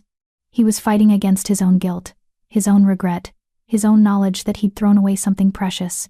When Joyce finally had him pinned, her jaws at his throat, she felt no satisfaction, just a cold, empty justice. "Yield," she commanded. Ramon's eyes, still human behind the wolf, held tears. I yield, Joyce. I'm sorry. For everything, I'm so sorry." Joyce released him and shifted back to human form. Blood and dirt covered her, but she stood tall. "Your apology means nothing to me, Ramon. But I hope someday it means something to you. I hope you become someone worth that title you wanted so badly." She turned to the watching crowd. "I've passed the second trial." The third trial was announced by Teodoro. The final trial tests heart and compassion. Princess Joyce will be presented with 3 petitioners, wolves seeking justice, mercy, or assistance. She must hear their cases and render judgment. Her decisions will reveal whether she has the wisdom and compassion necessary to rule fairly. The first petitioner was a young woman, thin and scarred, who knelt before Joyce with her head bowed. "Your Highness, I come seeking justice. My mate was killed by rogues 6 months ago, and the alpha of my pack did nothing. He said one dead Omega wasn't worth pursuing. I want those rogues found and punished." Joyce felt anger rise in her chest. "What's your name?" "Bethany, Your Highness. Bethany Meyer." Joyce recognized the name. This was the servant who'd been questioned about the poisoned tea. "Stand up, Bethany. You don't kneel to me."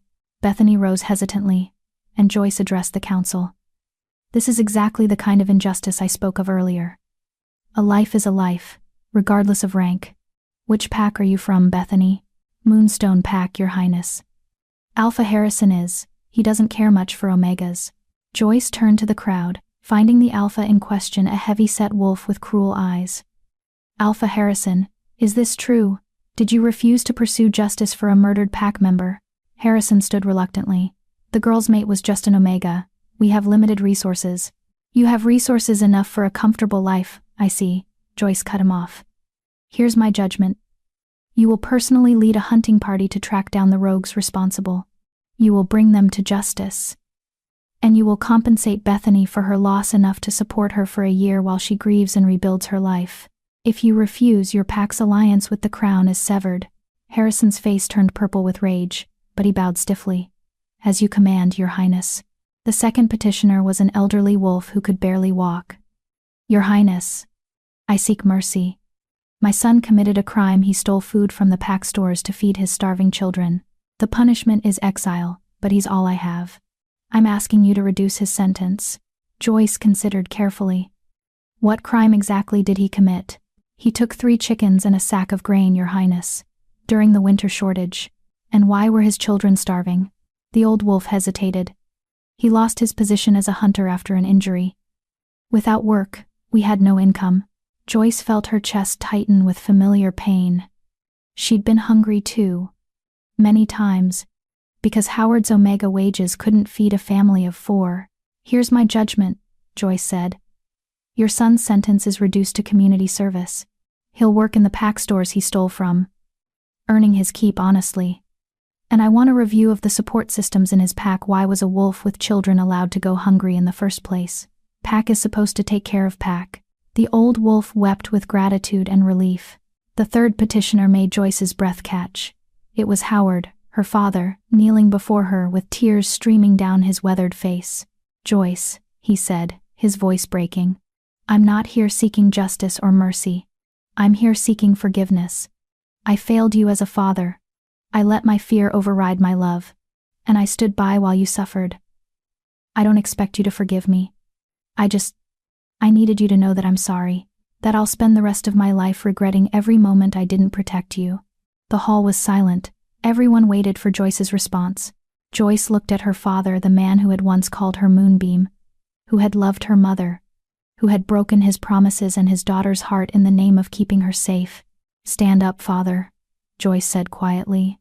Howard rose, and Joyce stepped down from the platform to stand before him. "What you did hurt me in ways I'm still healing from. You let Levon and Brianna break me down piece by piece, and you did nothing." "I know," Howard whispered. "I know, and I'm so—" "But," Joyce continued, "you did it because you were afraid, because you loved my mother enough to keep her last promise, even when that promise meant hurting me. That doesn't excuse what you did, but I understand it now." She reached out and took her father's hand. "I'm not ready to forgive you completely. That will take time, maybe years. But I'm willing to try. I'm willing to let you be part of my life again. If you're willing to be the father I needed all along." Howard collapsed into sobs, pulling Joyce into a tight embrace. "I'll spend every day proving I deserve that chance. Every single day, Moonbeam. I promise." Joyce held her father and let herself cry too, for the years lost, for the pain endured, for the possibility of healing that stretched ahead of them. When they separated, Joyce turned to the council. "That's my judgment for the 3rd trial. Justice for those who've been wronged. Mercy for those who made mistakes out of desperation. And forgiveness, difficult, painful forgiveness for those willing to change." Mariellen stepped forward, her ancient eyes shining with tears. "Princess Joyce has passed all 3 trials. She has demonstrated wisdom, strength, and compassion. By the old laws and the new, she has proven herself worthy of the throne."